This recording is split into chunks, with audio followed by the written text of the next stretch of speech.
Shanice Grimm is suing her client, Dallas Lee, for child care services, late fees, and property damage. Court, come to order. All rise. Have a seat, please. Hello, Judge. Case 2175, Grimm versus Lee. Thank you very much. You're welcome. Ms. Grimm, in what state do you live? Missouri. In what county? Jackson. You have a daycare center. An in-home childcare, yes. For how long? I started September of 2022. What is your house like? I have a single-family home with a finished basement and then like an attic type. It's 2 bedrooms. House has 2 bedrooms? No, up in the attic has 2 bedrooms. It's technically a 3-bedroom house, but it has made 6 rooms. And how many children do you have? I currently have 7. How old are they? 14, 13, 11, 8, 5, and 3, and 18 months. 3 and 18 months. I'm sorry, she's 4 now. She just turned 4. So the older ones go to school. Does the 5-year-old go to school? Yes. And the 8-year-old goes to school? Correct. So you have 2 little ones at home? My 4-year-old goes to early childhood, half a day. So you have 1 child at home during the day? Correct.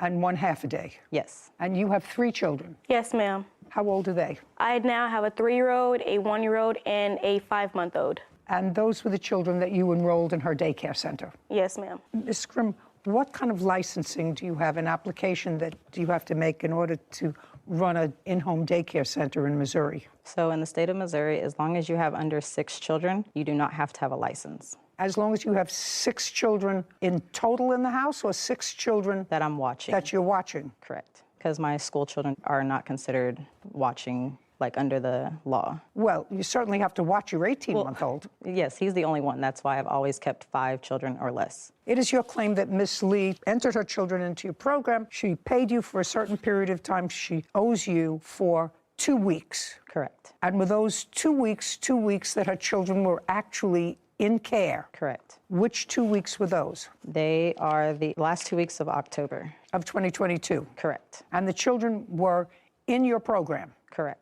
Miss Lee, were the children in Miss Grimm's program the last 2 weeks in October? Yes, ma'am, they were. Did you pay her for the last 2 weeks in October? No, ma'am, I did not. How much were you supposed to pay her? For the last 2 weeks was supposed to be $600 because our agreement was $600 every 2 weeks. Okay, so it was supposed to be $600. Yes, ma'am. So now the ball is in your court so far. Ms. Grimm, we're not talking about a late fee. We're just talking about these 2 weeks. Correct. First, tell me your reason for removing the children. I removed my children out of her care because my children, every time that I picked them up, it was either they were harmed or injured, or my son, my 3-year-old, would tell me something had happened while I was gone at work in her care. My son had told me on numerous accounts that she hit him herself, and then he also told me that her 15-year-old son, or 14, I'm sorry, had also spanked him. And when I did ask him, or I asked her actually, I said, "Who is Trey?" Because he said, "Mommy, Trey hit me. We were getting in the car." They normally do help me get in the car with my 3 children, seeing I have one who's barely walking. You get going all over the place. Yes, ma'am. So they normally help me get in the car with my children, so they were outside with us. And my son said, "Mommy, Trey hit me like this." I didn't know any Trey, so I asked her, "Who is Trey?" And she said, "That's my son." And he said, "That's me." He was standing right there next to her. He said, "I'm Trey." And I said, "Bryson said that you hit him." And he said, "Yes, I hit Bryson." He said, "I popped him because Bryson wasn't doing right. Bryson didn't want to go to timeout." On what day was that? That was on October 25th. And what was the last day that your children attended? October 27th. Okay, so despite the fact that Trey, your Trey? Yes, ma'am. Slapped the 3-year-old, said that he slapped the 3-year-old, you let him stay there for an extra 2 days. Yes, ma'am. Just that's it, yes. Now, where were you working that you had your children in daycare? I was working as a CNA. What is that? A certified nurse's assistant. Where? It's a nursing home? rehab. Yes, ma'am. When did you start working there? I started working there in September. September of 2022? Yes, ma'am. Beginning of September? Yes, ma'am. And when did you stop working there? I stopped working there October 27th. That was my last day. If I were to call, would they tell me that they terminated you or you quit? I quit. Did you quit on the 27th? Yes, ma'am. And what about now? Are you working? I am. Who are you working for? I work through a temp agency, working per diem at different locations as a CNA. And who takes care of your children? My stepmom. My children, Just a second. And when did you start that job? I started that job about 4 weeks ago. So in December. Yes, ma'am. Late November or so. You left the children there until the end of October. It couldn't have been so disturbing for you, madam, to leave the children there until the end of October, another 6 weeks, if you felt as if they weren't getting adequate care. And if you did, that would be on you.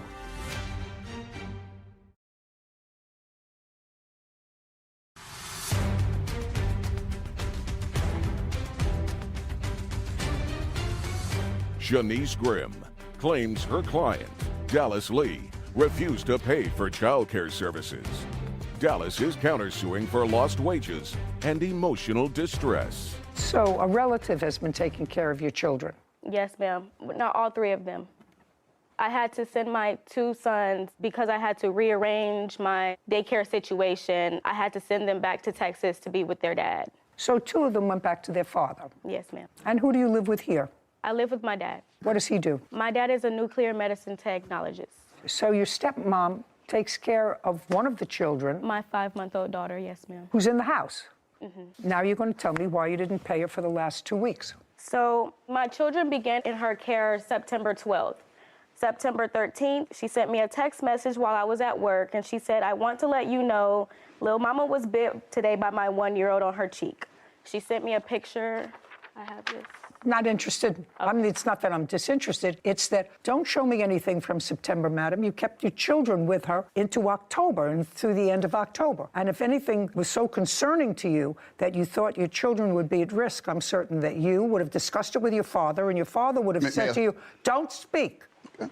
And your father would have said to you, if you have a problem with the children, don't let them stay there. What you did, okay, I can see that you're dying to tell me something. What?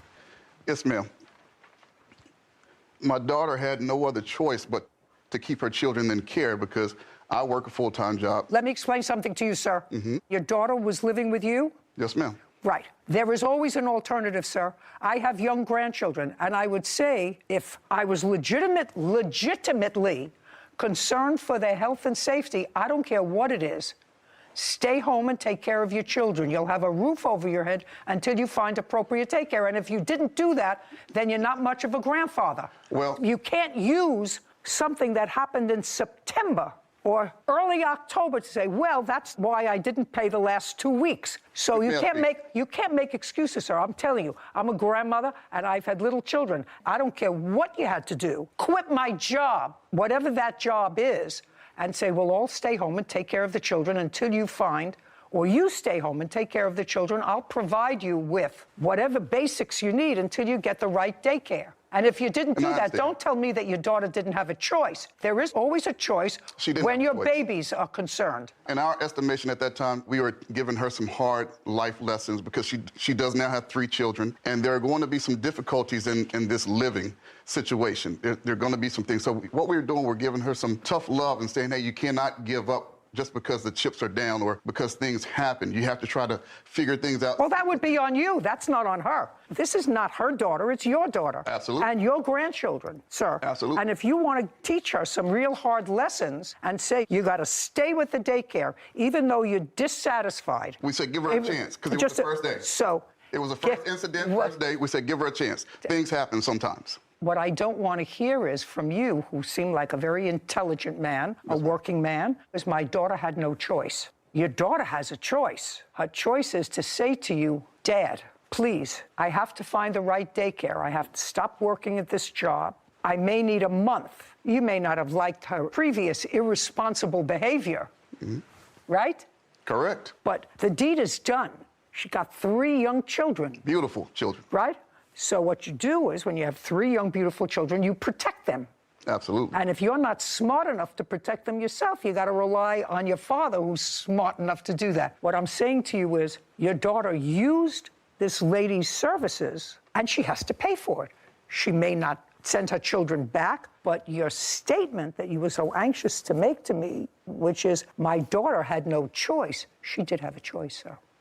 She did have a choice. Before I would let my children stay in a place where I actually believed that they were being abused, because that's what she's suggesting. I mean, she's not suggesting that this young man, who I'm not condoning hitting a 3-year-old, gave him a slap on the rear end. I'm not condoning that. But there were no injuries to him. I don't know whether you've done it. I don't know whether she's done it to her child. You certainly don't want a daycare provider's child to discipline a 3-year-old. Absolutely. That's not what it's about. But after the first incident, what we were trying to teach her is that you don't just throw in the towel, because Ms. Grimm was just starting her service up. And September 5th. So we understand that there are going to be some hiccups and some things that she has to fix as she comes across them. And so she's a young lady. My daughter's a young lady. So as an older man, I'm trying to support 2 individuals to build their lives up. And so I told my daughter, I don't like that she was bitten, but at least she came forward very quickly and told you. So leave them there for now. And if anything else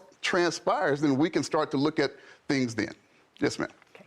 Who do you work for, sir? I work for the Veterans Administration. And how long have you worked for the Veterans Administration? 21 years. Do you get paid every 2 weeks?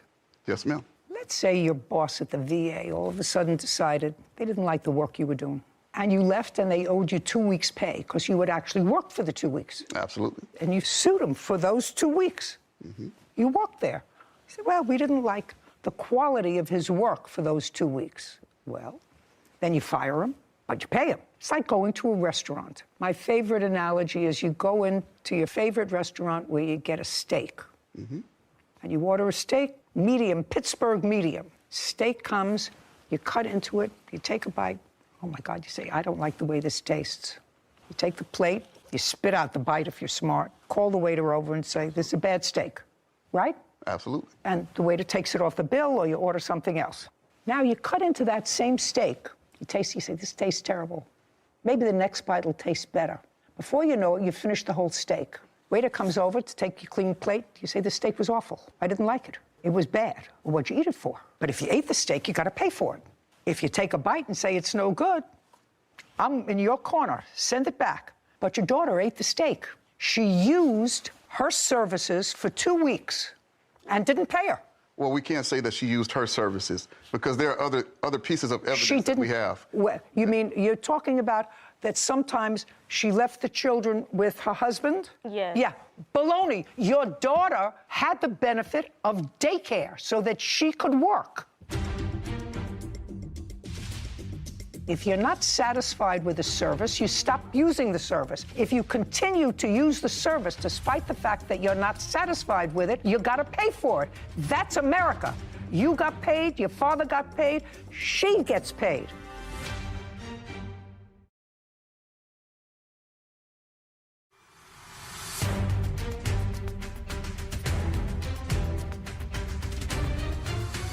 Shanice Grimm has accused her client, Dallas Lee, of refusing to pay for childcare services. Dallas claims Shanice wrongfully disciplined and neglected her children. Your daughter had the benefit of daycare so that she could work. Absolutely. And she had the benefit of daycare from this lady that enabled your daughter to make money. But if we're talking breach of contract, the contract was breached when the husband watched the child. And Now son, you're not teaching your daughter responsibility. Now you're making excuses. Now you're not teaching your daughter responsibility. Your daughter worked to make money. You worked those last 2 weeks, didn't stay home with your grandchildren. You made money. Absolutely. The only one that didn't make money and had her 3 children for those 2 weeks was the plaintiff. She ate the steak. She used the service. She didn't have anybody else. It's not as if, well, I had to hire somebody else to take care of the kids the last 2 weeks, even though it was in my deal. So that's why I'm not paying them. She worked, you worked, she worked. And if her husband, if she ran out to the store and left her husband, unless you're telling me that that was such a breach of the agreement that your daughter took the children out of her program. Did she? No, she did not. She didn't say, I'm not allowing your husband to take care of my children, even if it's just for an hour. I'm taking my children out of the program. Dad, can you help me out for the next couple of weeks until I find something else? But you can't eat the steak, which she did. Now you can sit down. Can I say one more thing? Not if you want to continue to look foolish. Now you're not teaching her responsibility. Well, now you're not teaching her responsibility. I don't want to have to teach you responsibility. Well, you don't have to. I'm a veteran. I know what responsibility is. But when you are promoting your program as one thing but your service is another. I cannot say that if Bobby Flay is cooking the steak. It doesn't matter who was cooking the steak. It was whether you ate the steak. It's whether you ate the steak. I get what you're saying, Judge, but if it's promoted as Bobby Flay cooking it and Bob Berger cooked it, and I don't like the taste, then those are two different things. Oh, no, sir. If you're promoting Bobby Flay as cooking the steak and you find, or the hamburger, and you find out that Bobby Flay's younger brother was cooking the steak or was cooking the burger, and either way, if the burger is no good, you're not going to eat it. But you can't eat it and say, well, I really thought I was getting a Bobby Flay hamburger, and I didn't get a Bobby Flay hamburger, so I'm not going to pay for it, even though I ate it. Now you can sit down. How much is 2 weeks' worth of care? $600? Yes, ma'am. Judgment for the plaintiff, $600. You have a counterclaim. Counterclaim is ridiculous. Money owed for lost wages, emotional distress on behalf of the children. You shouldn't have emotional distress on behalf of the children, madam. You're their mother. The first time you had an inkling that you felt that your children, your young children, were being neglected in the plaintiff's care, what you should have done was remove them. Remove them. First time you felt as if 3-year-old shouldn't have been subject of a slap by this young man? Great. Remove them. You found that the baby, the little one, was bitten by her little one. See, that's not watching them carefully enough, because they, I think, are supposed to be separated, correct? Yes. No, we were all in one room, so they weren't having to be separated, because with me only having less than 4 children, there was no way of separating because there was only one me. It's a big responsibility to take care of little children. Correct. My daughter shouldn't have been in his reach. She did tell me that she left out of the room. I agree with you. She left out of the room is what she told me, Judge. So that's actually not true. She told me that she left out of the room and went to the kitchen. What day? Give me the date that happened. September 13th. You left the children there until the end of October. It couldn't have been so disturbing for you, madam, to leave the children there until the end of October, another 6 weeks, if you felt as if they weren't getting adequate care. And if you did, that would be on you. And maybe a little bit on your father. Because if you told him about it, said, oh my God, that's terrible. Take my child out right away. All 3 of them. But you didn't. You left them in there September 13th, 14th, 15th, 16th, 17th, 18th, 19th, 20th, all the way up until the end of September and the end of October. That's on you. Actually, she did not have them in the end of September because she was suspended from her job. So they were gone for 2 weeks in September. Were you suspended from your job? I was. I had to... That's my question. You were suspended from your job. When you were suspended from your job, did you take the children out of daycare? Yes, ma'am. Okay, and that's reasonable. She didn't give you a problem with that, I assume? No. And you didn't pay for those 2 weeks? I did not. Great. Well, these 2 weeks you're going to pay for. Because I don't believe I owe her anything. I don't care what you believe. If you're not listening to what I'm saying to you and you're fixed in your opinion, that means you haven't learned anything. Your father tried to teach you a little bit of tough love? What I'm telling you is, if you work, you get paid. If you're not satisfied with the service, you stop using the service. If you continue to use the service despite the fact that you're not satisfied with it, you got to pay for it. That's America. You got paid, your father got paid, she gets paid. She didn't get paid for the 2 weeks you took your kids out. Didn't say to you, well, you have to pay me anyway. I have to keep this open for you. That was very fair. Took the kids out, didn't pay. You left your kids in, you pay $600. Your counterclaim's dismissed. We're finished. This court is adjourned. I am a little upset she didn't see things my way. The judge was kind of in my favor for majority of it. You know, her leaving my children in the care of her 15-year-old son and also her husband. Then why did she continue bringing her children to me for another month? Also, my son letting me know that, you know, she hit him. I have never touched her children. I could take a lie detector test to prove it. It was pretty difficult for me because I didn't have any other choices. I didn't have anyone else who could help me with keeping all 3 of my children while I work. She actually never gave me excuses. She actually just told me she was going to pay me. Life is not easy. If you work, you should get paid. But you get back up and you keep moving. My generation, I'm not sure about yours, I haven't had much experience in yours, but in mine, I think we confuse having to make a hard choice with being out of options. Here, I felt for the defendant. She had to make a hard choice. But even when her father came up and felt the need to burst out and say, my daughter had no options, she had no choice. Well, she did have a choice. It was a hard choice. You had to send your 2 older sons to live with their father and find a sort of mediocre, at best, childcare situation, but you made the choice to have those 3 children. And when you have children, you make a commitment to make the hard choices to benefit them. In their best interest. In their best interest. And if you're not prepared to do that, then you shouldn't become a parent. In any event, I tried to make my steak analogy. It didn't. I thought it was great. Okay. I had a great time. Great. I'm glad you I thought it was a Patricia Franchini and her husband Giovanni Nunez are suing their neighbor, Scott Elam, for the cost of a baby macaw bird. Court come to order. All rise. Have a seat, please. Hello, Judge. Hello, Kevin. Case 2194, Franchini Nunez versus Ellen. Thank you. You're welcome. Miss Nunez, Yes. your husband? Yes, ma'am. You and Mr. Elam? Elam, Your Honor. Elam are neighbors. Yes, ma'am. And you have backyards that are joined, separated only by a fence. Yes, ma'am.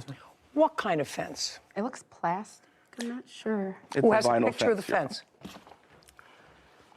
And you each have, as would happen, dogs, the same breed. No, ma'am. What do you have? I have a Shetland sheepdog and a Dutch Shepherd, ma'am. And what do you have? I have shepherd mixes. How many dogs? 2, Your Honor. And you have 2. Yes, ma'am. This is what the case is about. This is the fence. It's not a chain link fence. It's either a wooden or a plastic fence. And you can see that underneath this fence, there's a board here where I assume there's a hole because the dogs dig holes to get to each other. Is that a fair statement? Yes, Your Honor. Fair statement? Yes, ma'am. Okay, good. Case is about an incident that occurred. You've been neighbors for a while, and you have had this dog digging also for a while. Also correct? Yes, ma'am. the defendant's dog. Okay. This incident happened on the 16th of December, 2022. Why don't you tell me what happened? I got up that morning to let my dogs out. Both. One dog. Okay, so the day started out, me and my husband woke up. My husband had to go get a tire fixed, so he took my smallest dog, my Shetland sheepdog, with him. I remained home with my 2 children. Slowly. Okay. Sorry. Go ahead. How old are your kids? They are 6 and 7, ma'am. Okay. I remained home with my children because they were ill, and I had an appointment with them later on that day. My husband went to go fix the tire at 8 a.m. I got up in the morning to let my dog out. Got up in the morning to let your dog out. Yes. The shepherd mix? Yes, ma'am. Okay. I let her out, and then she came back in, and I was cleaning, and my 2 children were in my master suite with my macaw, Penelope. Okay. That's what the case about. This case is about a macaw. Yes, The ma'am. cost of a macaw. Yes, Which is a bird. Yes, ma'am. Go ahead. My kids were in the master suite. I opened the door. I'm out there cleaning. I let my dog out of my And the dog came back. sliding door. She came back. Well, then she stayed by the door. Now, none of my windows have curtains, so I can... Just a second. So that, but she stayed by the door, but she was inside? She came back inside. I shut the door. This was 20 minutes went by. She's by the door. She's crying. I told her we would play later. I assumed she had to go to the restroom again, and I let her out again. She stood on the step, but she didn't go further than that, and she was just kind of staring out. From the left side of the house is where the defendant's dog, Bella, charged in my home. And then when I tried to grab her... When you say his dog, Bella, Yes. came into the side and ran into the house, that doesn't... Somehow, if the dog, Bella, came out and your dog was on the step, it would seem to me would stop on the step at first to sniff, play with your dog if your dog is sitting outside. I mean, I have dogs. Would go over to that dog first, not run into your house. You would think that, ma'am, but she's been in our house 3 times before this because I had to return her to the defendant on 3 separate occasions.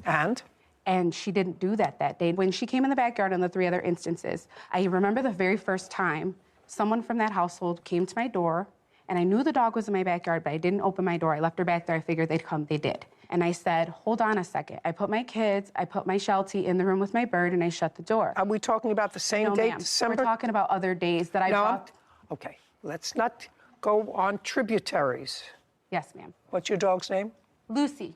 Lucy. So the dog just went straight into your house. And what did Lucy do? Lucy charged after her and tried to attack her. Okay. So the dog has been in your house before. Have there been incidents with the 2 dogs? No, ma'am. The defendant's dog is submissive to my dog. So the only time I brought the dog in my home was when I shut all the doors to all my bedrooms. Someone from the defendant's home came. I opened up the front door, brought her in, and she went straight out because there was nowhere else for her to go. Okay, so it's your dog that is Lucy is the more aggressive dog. Lucy's never been aggressive with her. I believe that Lucy was aggressive with her that day because of the way she came in the house. When you say Lucy was aggressive, what did she do? She started growling at her, and she started... In the house? Yes. Now they're in the house. Put a period there. We have the 2 dogs in your house. Yes. And they are growling at each other. So that's not a happy picture because they're big dogs. Yes. Now let's get to the bird. You purchased a macaw. Yes, ma'am. You have a photograph of what they look like? Yes. When did you purchase the macaw? I purchased her with payments over time. I completed the purchase at the end of September 30th. This is the macaw. Yes, ma'am. That's my A parrot. Yes, ma'am. In December, how old was she? She was going to be 8 months. And how much did you pay for her? I paid $4,320.08 for Penelope. Okay, can I see the bill? Absolutely, ma'am. Her birth certificate along She's with beautiful. all of the... Pretty bird. Thank you, ma'am.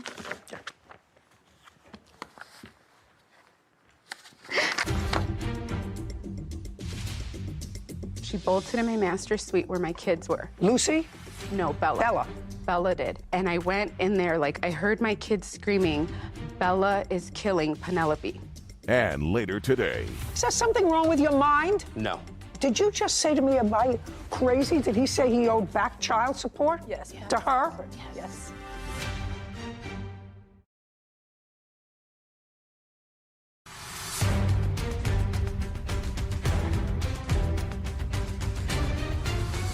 Patricia Franchini claims her neighbor, Scott Ellum, owes for the cost of a baby macaw bird killed by Scott's dog. Tell me what got you interested in the macaw. Earlier this year, full disclosure, ma'am, ended up in the hospital very sick for 2 weeks, and I was going through a lot, and I started volunteering at the bird store down by my home, and I really liked the Hans macaw because my grandma had one when she was younger. Slowly. Yes, ma'am. And so I spent a lot of time bonding with the birds there, and my husband and I thought it would be good and therapeutic for me, given what I had been going through. Okay, now the 2 dogs are in your house, sort of fighting with each other. They did not fight, ma'am. I did not Well, allow them to. growling. Yes, ma'am. Growling at each other. And tell me what happened with Bella and the macaw. I tried to calm Lucy down, and my master door was open. Everything was happening so fast. I know I'm describing it slowly, but it was quick. She bolted in my master's suite where my kids were. Lucy? No, Bella. Bella. Bella did. I heard my kids screaming, Bella is killing Penelope. And That's the bird. Yes. And I tried to get to Bella. I couldn't. My dog was standing in between us. And while I was with the 2 dogs, then my son thought, oh, I'm going to go get her. And that's when Bella kind of snapped at him and she scratched him. And so then I couldn't get her. I couldn't. She literally was like chewing her up and like dropping her and like biting her again, you know? And it wasn't until my Dutch Shepherd bit her on the nose that she finally let her go. And I swooped and I grabbed her. I booked it to my pantry in my kitchen with my kids. And Lucy stayed in front of the door. And I have a door on it. And I just stayed in there. And I called my husband and I was screaming on the phone. He got home maybe, I don't know how long. It probably really only was like 5 or 10 minutes, but it felt like forever. She was like And where dying was in my Bella arms. during this time? Bella was around the pantry with the bird in her mouth. And then I took the bird from Bella and then I put her to the cage. And then Lucy just stayed by the parrot. And then I opened the door and I talked didn't to even the know that. kids. They were all hysterical and I was trying to understand what she was Where saying was along with the Bella? kids.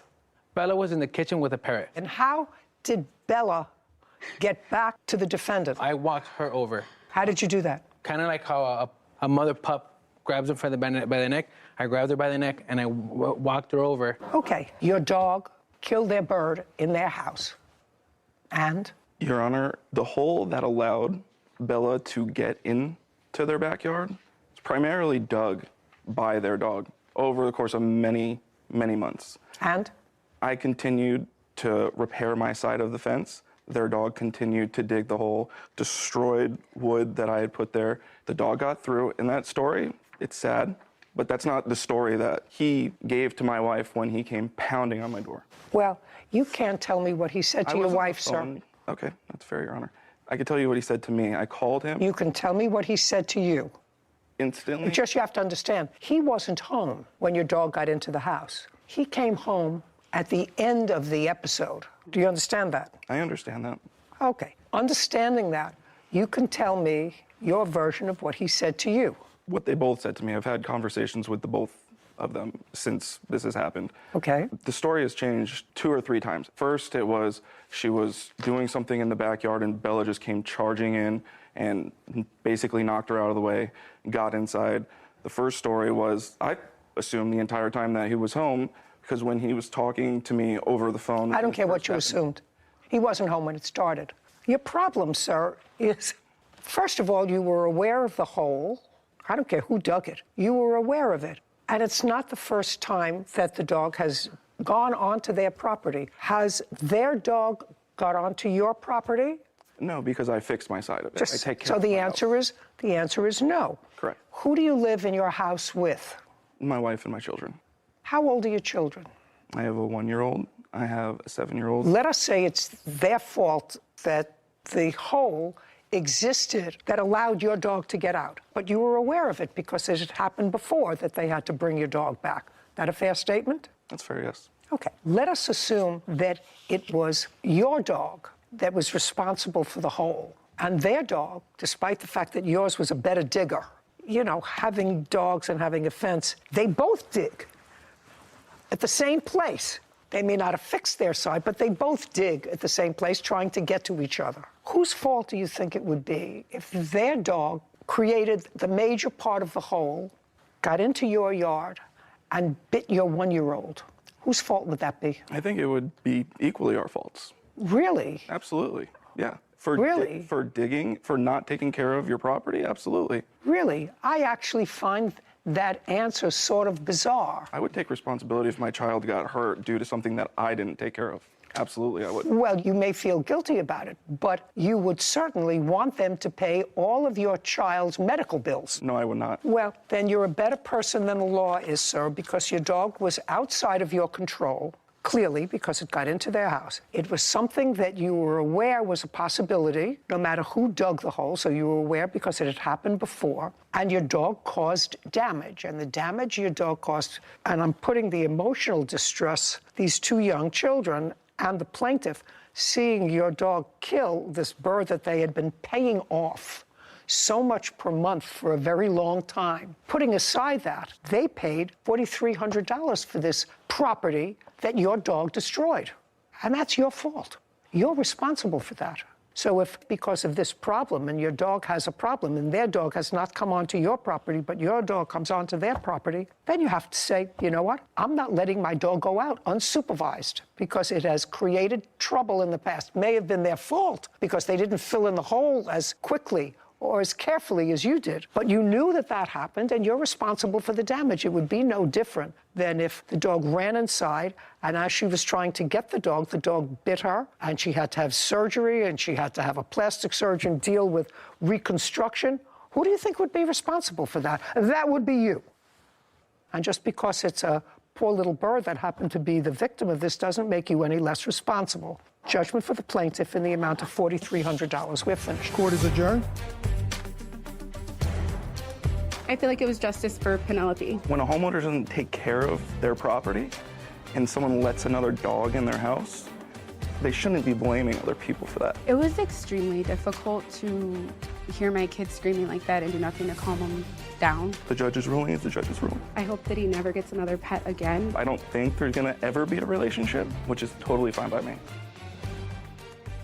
One of the most interesting things about that case is I don't think that the defendant's dog, Bella, was a quote-unquote aggressive dog. But I didn't get a hint that the other dog was even aggressive, even by the fact that the husband was able to walk her back by the scruff of the neck. If that was an aggressive dog, they would just turn right around and give you a nice little snap. So that says to me that although the dog didn't obviously do it on purpose, what are you going to do? But you're responsible as a defendant. You let your dog out. It's a act that's happened more than once. You were on notice. Dog is out of your control. You're responsible. That's the bottom line.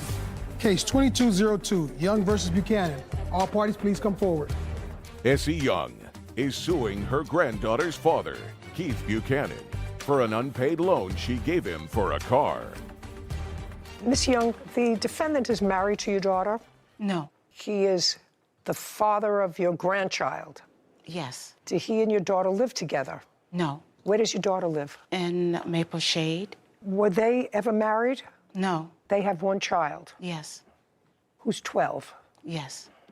Did you live together with Miss Young's daughter? Well, at one point, she lived with me in Maple Shade. How long ago? This was 2010, 2011. You mean when your daughter was a baby? Yes. How long have you had custody of your granddaughter? 11 years. My daughter never stayed with him. I don't know that. He says she did. Yeah, but she did. So she got that money that he owed her for child support, for taking care of his daughter, and he wrote that off of the loan. Is that what you're telling me? Yes.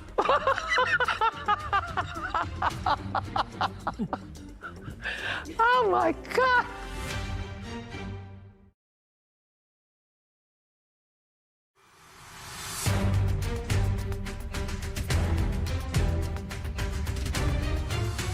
Essie Young claims her granddaughter's father, Keith Buchanan, refuses to pay back a loan she gave him for a car.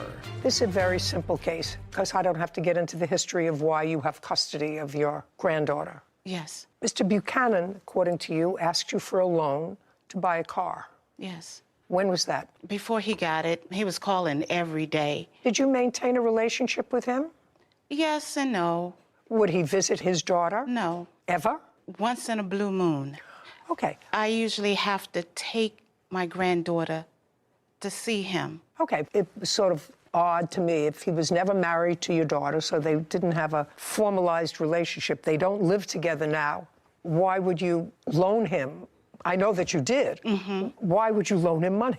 My granddaughter. Except you're a very nice person. My granddaughter asked me to.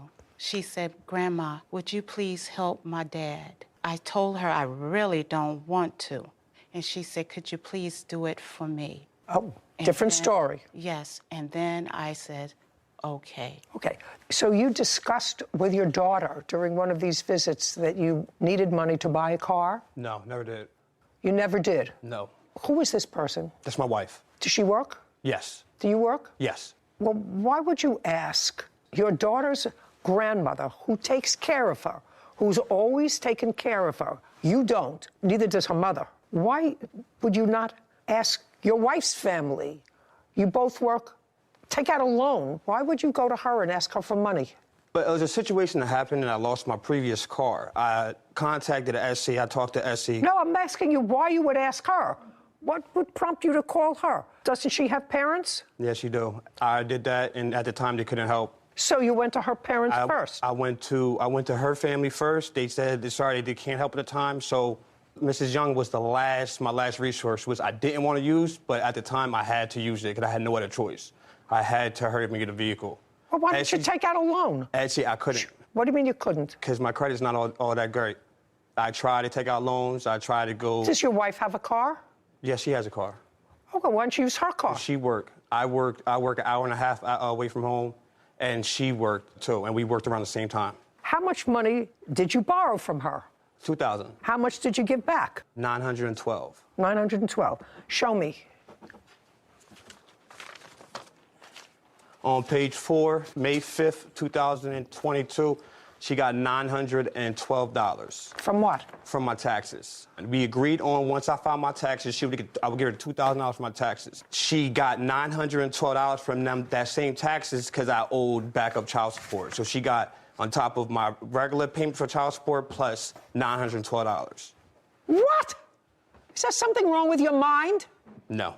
Did you just say to me, am I crazy? Did he say he owed back child support? Yes. And so she got that money that he owed her for child support, for taking care of his daughter, and he wrote that off of the loan. Is that what you're telling me? Yes.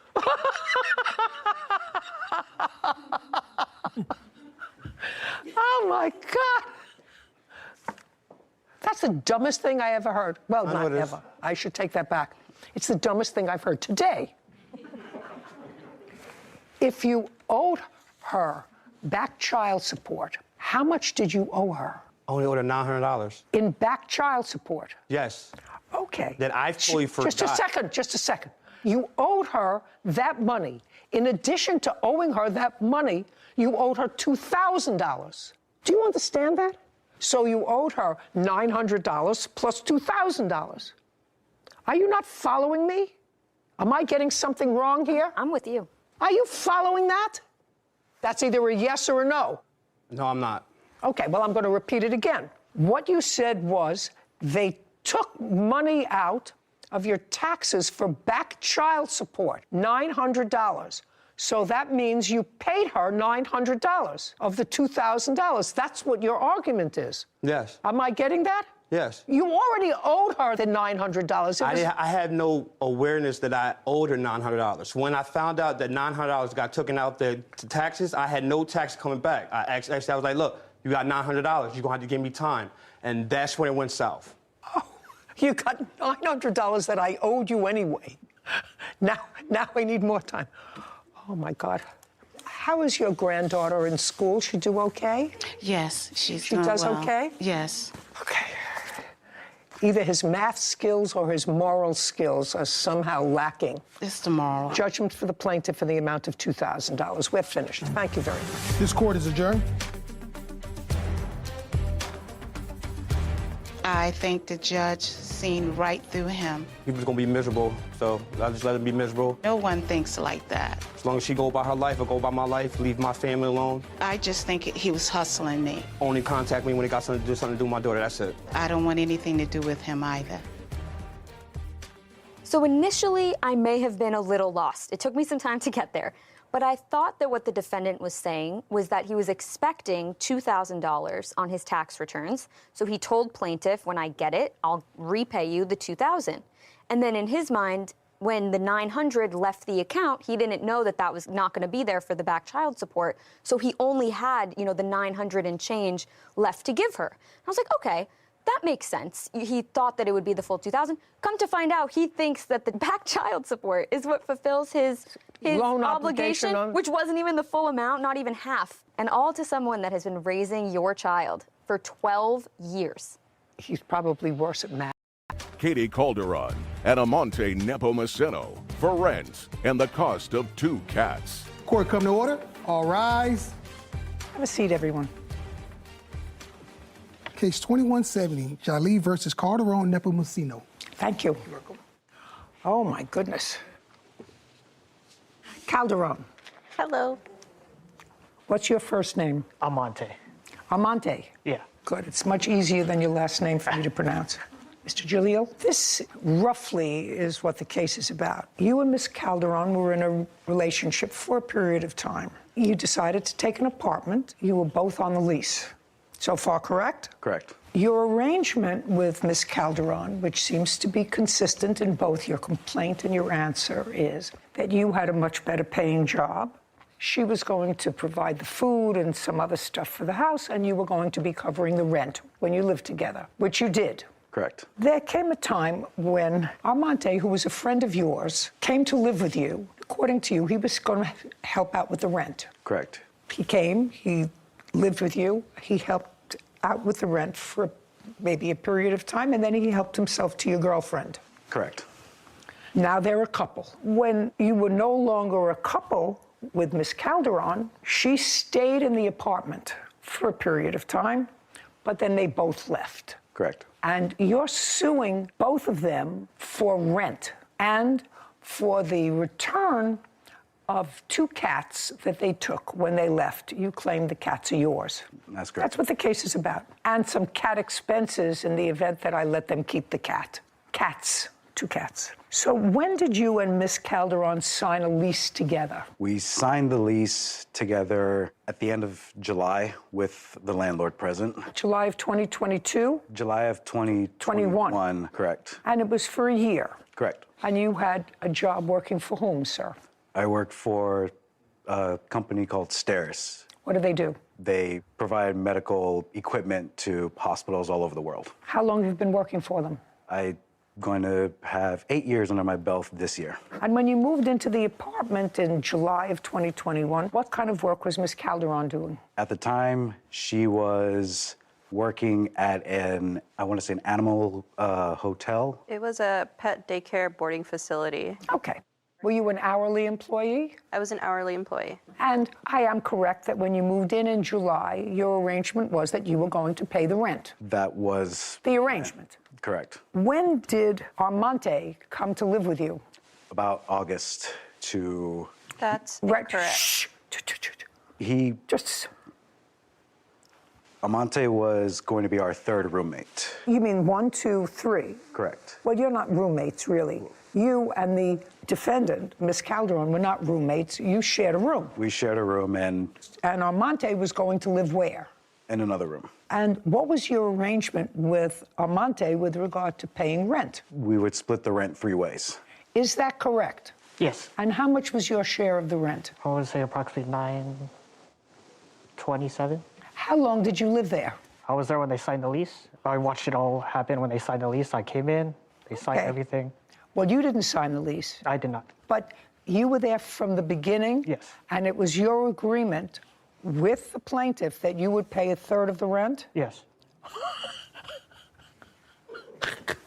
Great. We asked the landlord Okay, so, hey, try not to hold each other's hands. Let's do the coochie-coochie someplace else. So you agreed with the plaintiff that despite the fact that you were not on the lease, you were going to assume the responsibility of a third of the rent, $927. Yes. So you moved in July, August, September, October, November, December, January, February, March. You left in April? Yeah. So you were there for 9 months? Yes. Did you pay rent for the 9 months? Yes, ma'am. Is that correct? He paid rent for about the 7.5 months. Okay. And then you left? Yes. Why did you leave? I decided to leave because he decided to go to another place he was offered. What do you mean he decided to go to another place He that was... got a place from his grandparents in another city. So I couldn't hold down the rent with her, so I decided to leave to save money and go back to my parents' house. Now, Mr. Jalil, you see, you don't make up a story like that, like he just told me. A lot of that has the ring of truth to it. Where are you living now?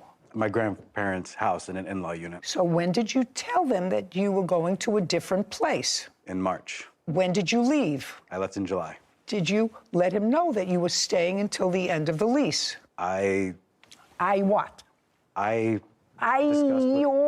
I discussed with them that I would be leaving, but I would stick around to help them find either a different location or even suggesting that we all went back to our respected families just to, call it. Mr. Jalil, this isn't working for you. I have to tell you something, sir. This case is not working for you at all. And it's only because Mr. Ramonte is very direct with me that you're suing them for $10,000. Where does that come from in your mind? Your agreement with her was you were going to pay the rent. You were never out of pocket. Your agreement was you were going to pay the rent.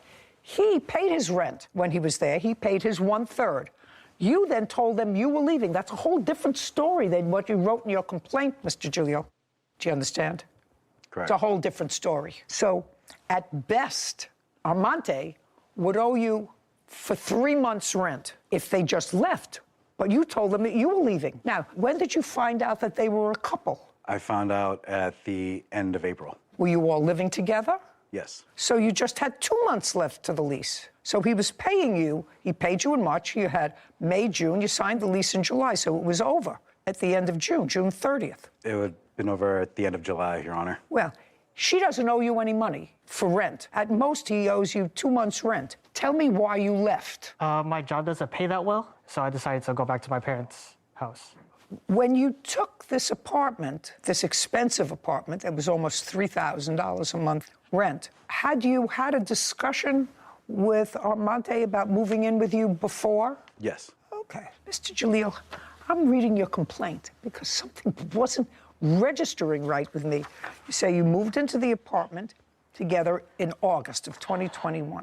Then you go through a whole bunch of stuff about a cat and then another adopted cat. You said in October we adopted a second cat. Around this same time, a third roommate moved in to shoulder some of the rent. Well, that's not true. He moved in right at the beginning. And that was... That was what? That was... a mistake. That was a mistake. Okay. But Armante acknowledges that he agreed right at the beginning. He volunteered the fact that he was there at the lease signing because it was agreed at the lease signing that he was going to pay a third of the rent. So, sir, you owe him rent as long as you show me that you've paid the rent. You moved out in July? Yes. And you paid your rent through July, or were you evicted? No, I paid my rent in July. Through July? Yes. Okay. 1854. Armante, you owe him $1,854. That's for 2 months' rent. Got it? Okay. I'm not subtracting anything because you stole his girlfriend. That's fair. What were you requesting when you filed your small claims case? Either the return of both cats or $5,000. That's not happening for you, Mr. Jalil. And later today, There were restrictions put on the space. No. You have to pay attention, Okay. sir, because what I'm suggesting is really in your favor. Oh, okay. Let me. Okay.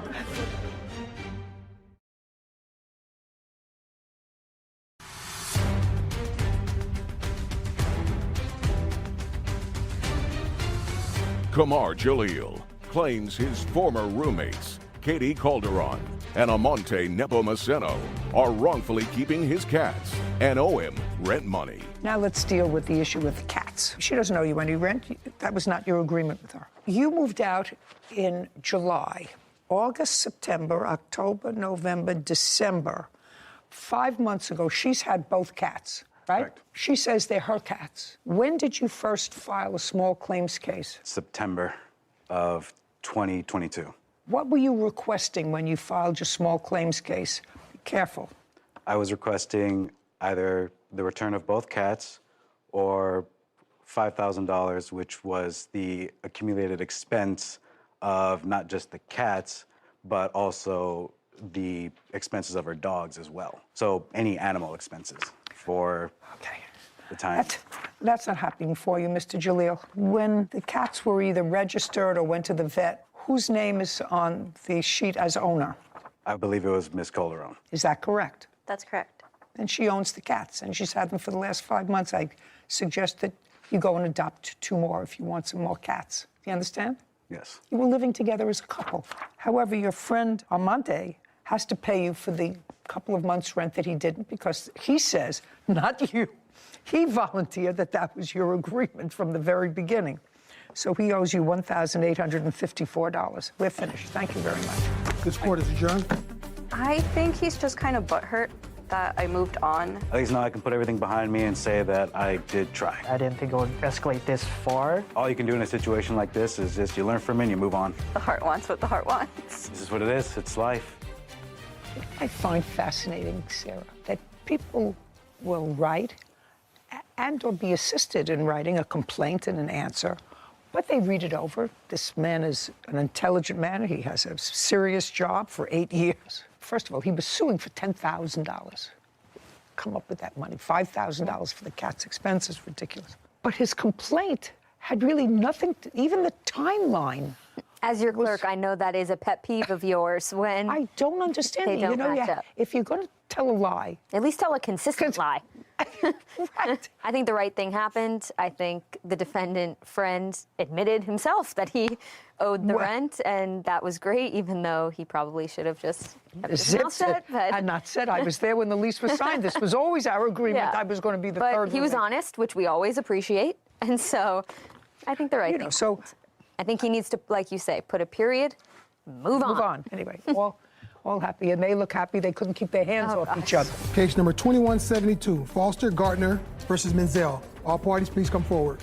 Jamar Foster and Sean Garner are suing record producer Livin Menzel for event costs after Livin canceled their Halloween party. Who's Mr. Garner? Mr. Foster. Right here. Are you going to be speaking? You're standing in the speaking spot. Yes, ma'am. Okay, great. According to what I read, the defendant rents a music studio. Is that correct? I rent a facility in which I own a music studio. You rent in someone else's building. Yes. And you're recording people. During the course of your business, you decided to enter into an agreement with the defendant to use that recording studio, which she rents from that space, which she rents from a landlord. May I correct you, please, Your Honor? Yes. She actually is a facility that has multiple units in it.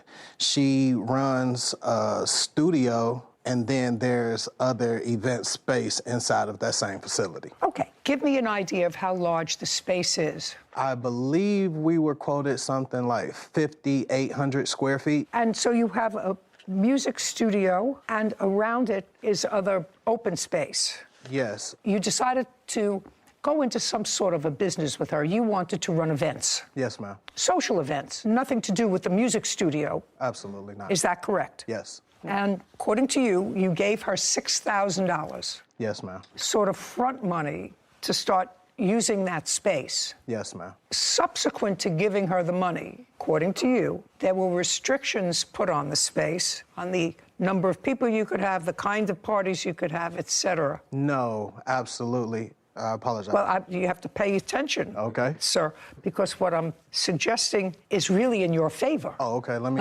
Okay.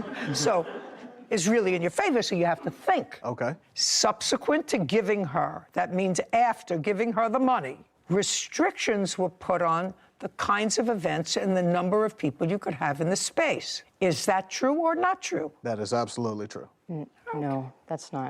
I'll get to you in a second. Okay. And you want your $6,000 back. Yes, ma'am. And That's what it's about. The defendant does not deny that you gave her $6,000. And then I'm going to hear what her defense is. So I want you to tell me when, for the first time, did you have a discussion with the defendant about going into this business venture where you would front the money and whatever events you would have there, you would reap the benefit, the financial benefit from that. When did you have that discussion with her? Okay, so we met living at the end of August of 2022. We actually signed the agreement pretty fast. We signed the contract agreement on September 1st. May I see the agreement? Yes, ma'am. There was no agreement signed, so I don't know how it could be signed. She keeps arguing that. Just a second. Could you be quiet? Yes, ma'am.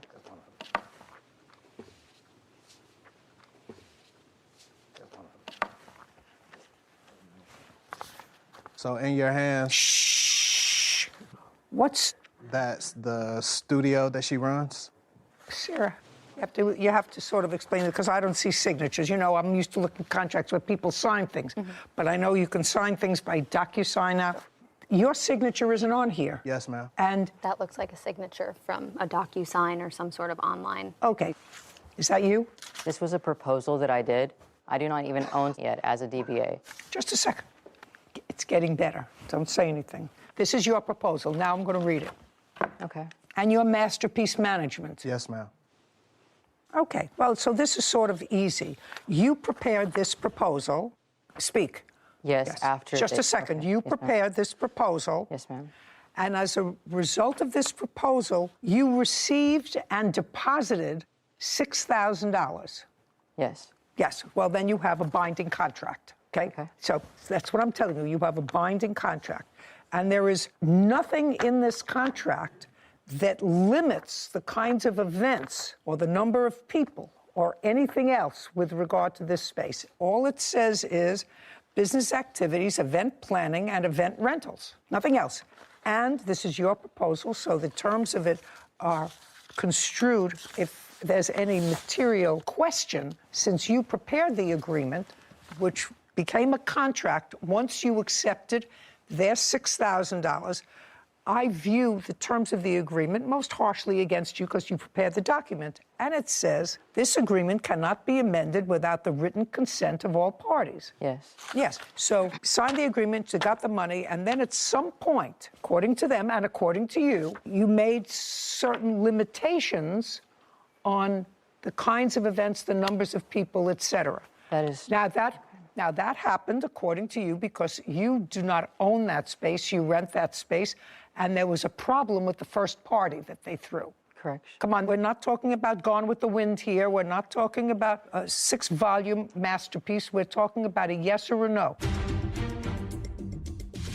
Based upon this proposal, they gave you $6,000, which you deposited into your bank account. That means a contract was created. That's the agreement.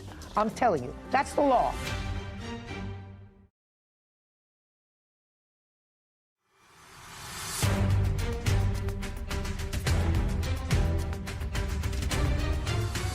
Jamar Foster and Sean Garner claim record producer Livin Manziel broke their agreement by canceling their event.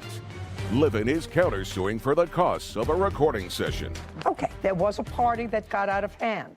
Yes, ma'am. Okay, and after that party that got out of hand, too many people or whatever it was, your landlord complained? Yes. Okay. And it was after that that you told your two partners that the... We are not partners. Yeah, according to this, you are. We didn't finalize the agreement. This is a finalized agreement, madam. I just said to you, I want you to pay attention. This is your proposal. Based upon this proposal, they gave you $6,000, which you deposited into your bank account. That means a contract was created. Pop, that's the agreement. I'm telling you, that's the law. Okay. You prepared the proposal, you signed it, they said, okay, and they fulfilled their part of the agreement by giving you $6,000, which you accepted. Got it? Got it? And you can't, according to the agreement that you prepared, modify this agreement any other way than a written contract signed by both parties. You can't change the rules. Did you know that this was rented space? We didn't have all of the details about the place. Well, see, next time you should know what you're dealing with, whether she's the owner or whether she's not the owner, whether she's a renter, whether she has the ability to rent out to sublease for events. I mean, all these things, before you give somebody $6,000, you should know that. Okay. And you had one event at the space? No, we actually didn't get an opportunity to throw any events at the space at all. The event that you were speaking of, she had partnered with another group of promoters and individuals to throw that party. So you didn't have anything to do with that? What was it, a Halloween party or something? It was a Halloween party. But that wasn't with you? No, that wasn't. Is that correct? He was a part of the event. Is that correct, that it was with other people? Yes, it was correct. It was with other people. They were just associated with the event. They worked at the event. And I don't care whether they worked at the event. You received money from other people for an event. Yes, ma'am. Well, let's be clear. And after that event, you imposed additional restrictions on the use of the space. No, hold on a second. They knew about the event. Hold on. They can't tell me what they knew. This is your contract. They called a fire marshal. My landlord contacted me that the neighbors were complaining. People were parking on their lawns 90 minutes into the party, but it was not their party. Somebody else paid you for it. The next party they wanted to throw involved minors, and I told them absolutely not. Yes, ma'am. I just made it clear what types of events would be approved. Well, you can't do that. I'm just telling you, you can't do that. Ma'am, I'm not allowed to throw events that have out drugs for children. You have to understand something. You can do whatever you want as long as you put it in a contract. You prepared the contract. This contract is silent as to any restrictions on the space for events. So you have to give them their $6,000 back because they didn't have an event. They got nothing of value for their $6,000. Correction. They were managing an artist whenever I met them that they were responsible for paying. So I'm countersuing them for $1,050. Just a second. Okay. $6,000 they get back. Okay. Easy? That's a contract case. Now, you have a counterclaim, and your counterclaim is for $1,000 because you say they owe you that for a rental that they did for an artist that they manage. I provided my services as a recording artist and a music producer for their artists. I provided them with 2 exclusive beats. Well, show me the contract with them. I have. Just show me the contract with them. There was no contract. Judgment for the plaintiff in the amount of $6,000. Counterclaim dismissed. We're done. Thank you very much. much. This court is adjourned. I was just trying to have a proposal, not a finalized agreement. Well, I appreciate us getting some type of justice out of the situation. They came in wanting to do multiple things, and I was excited for my small business. We tried as much as we could to help out and make sure that we increase the revenue streams inside of that business. They're actually going to be hosting hookahs with children at your event in your space. I'm not comfortable with that. To ever associate us with any type of drug use or abuse, especially involving children, that was just an inaccurate claim. I think it's better just to part ways. Move over to bigger and better things. I was going to tell you I had the invitation, per se, for the event for Halloween that they had put together. So they put a lot of time and effort into planning the party. It seemed very legitimate. There was notes about security. There was notes about no alcohol, food and drink will be provided. So I could tell that they had put in a lot of effort to hosting this event. And although it wasn't a malicious breach on the defendant's part, I understand she hosted a party that had nothing to do with the plaintiffs, that she got into a little bit of hot water. So to be cautious, she was letting them know. hey, I can't host these types of events with a lot of people. It makes the street too crowded, whatever the reason. However, I disagree with you because I would have given them the full $10,000 that they were asking because although not a malicious breach, and I understand her concern after having the incident with the previous party, but that's not their fault. You believe that the difference between the cost of one venue to another should be ascribed to them.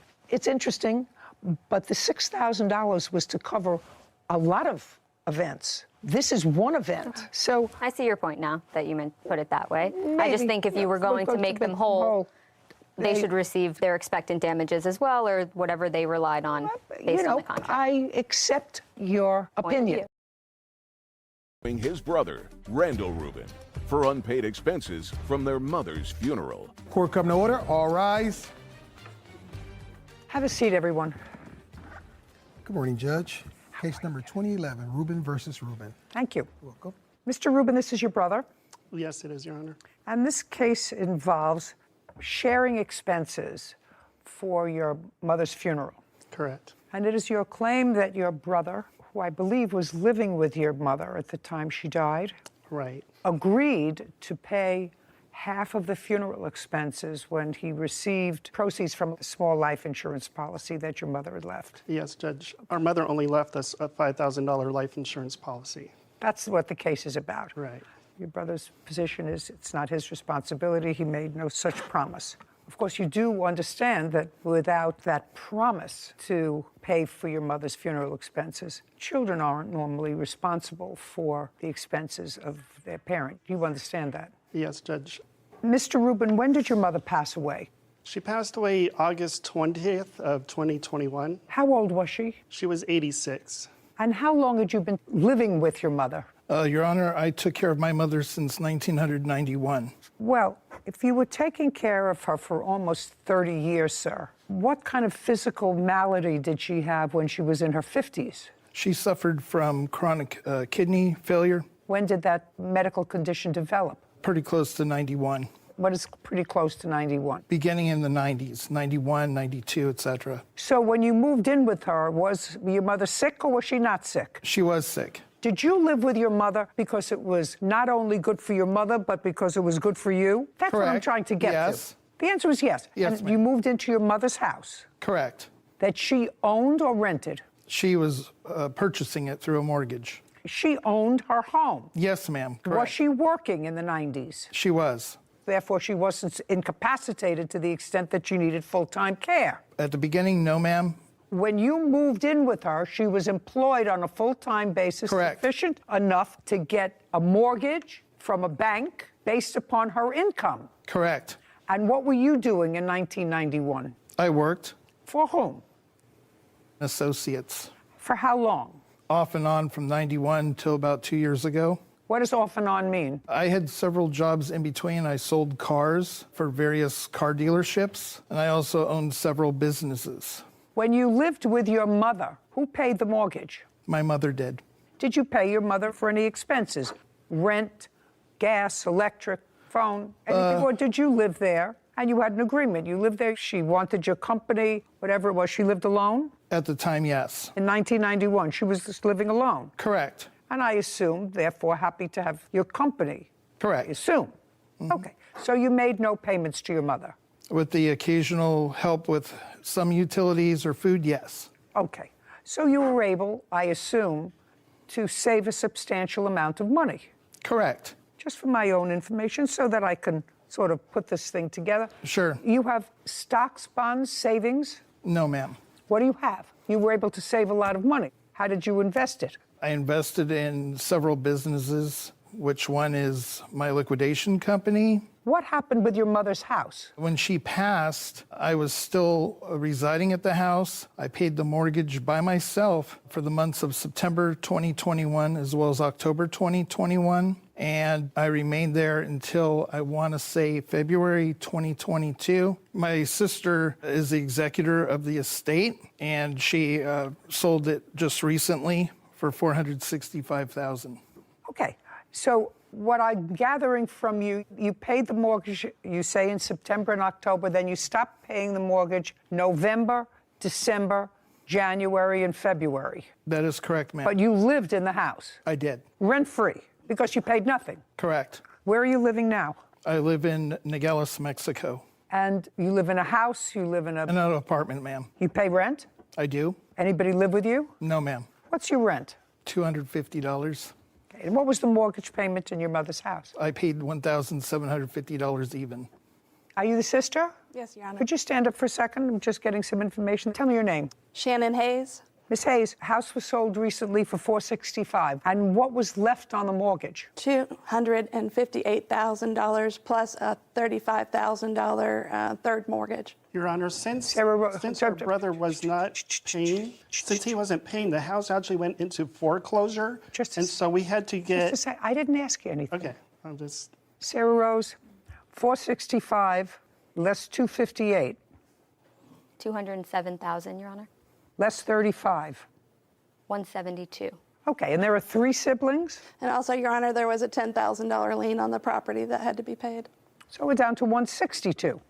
Correct. So it's $162,000 clear, so a little over $50,000 a person. She owed the IRS, Your Honor, for back payments in excess of $54,000. She hadn't paid taxes in years. Did you pay the IRS? I just did. And how much did you pay the IRS? $54,188. Sarah, from $162,000, take out $54,000. $108,000. Anything else? Yes, Your Honor. She had Arizona state taxes, $3,000 I paid as well. 105. Is that 105 net? So we also have the medical bills that I had to take care of. She had no insurance, and she had to have Medicare. She did, Your Honor. That's her copayment. Okay, and what was her copayment? $3,000 in medical. Let's do a simple $100,000. How much were the funeral expenses? $2,434.73. Was the total funeral expense? Yes. Well, that's what you're claiming he owes you. That's his share of the... I want to know what the entire funeral cost, sir. You'll show me the invoice. Sure. I do have all the invoices for you.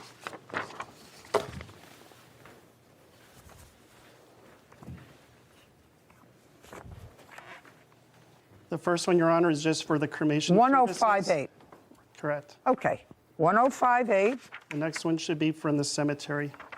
This is the total funeral home charges, and this is cremated remains internment of $2,200. Correct. The next invoice you should have, Your Honor, is from services provided by a rabbi. Okay, that was $600. Your Honor, it was actually $700. I paid the rabbi $100 as an honorarium. No, that's $600. Whatever you want to pay him as an honorarium, that's fine. So the total expenses are $3,858. You should have another invoice for a proposal for a headstone as well. 1717. Yes, Your Honor. $3,858 plus $1,717. $5,575. That's it. Okay. I assume your mother died without a will. Correct, Your Honor. Okay. And you are the only surviving siblings? Yes, Your Honor. The estate will be divided into 3 parts. Correct. So each one of you will get about $33,000 from the estate after all of the expenses have been paid. There's also the real estate commission fees that we didn't mention to subtract from the net income. And what were the real estate commission fees? $30,000. Oh, yeah, that's a substantial amount. Yes, Your Honor. So 108 less 30, $78,000. So now you're down to $25,000 each. That's correct, Your Honor. What I'm trying to figure out is, even giving you all those expenses that you paid, your mother's estate, absent this $5,000 life insurance policy that there was, correct? And you got a share of that life insurance policy. How much? Yes, the answer is yes. How much did you receive? $2,500 even. Okay, $2,500. Yes, ma'am. And did you get a share of that life insurance policy? No, Your Honor. Did you? Yes, Your Honor. I also received $2,500. Great. And the estate had net, after everything, at least $75,000 divided by 3, which is $25,000 apiece after you pay all expenses, which in this case would have been funeral expenses. Do you understand where I'm coming from, sir? I do. I have children and grandchildren. 10 years is a long time. That's a grandchild. If she didn't see me at least once a month, she better keep her fingers crossed that I don't change my will.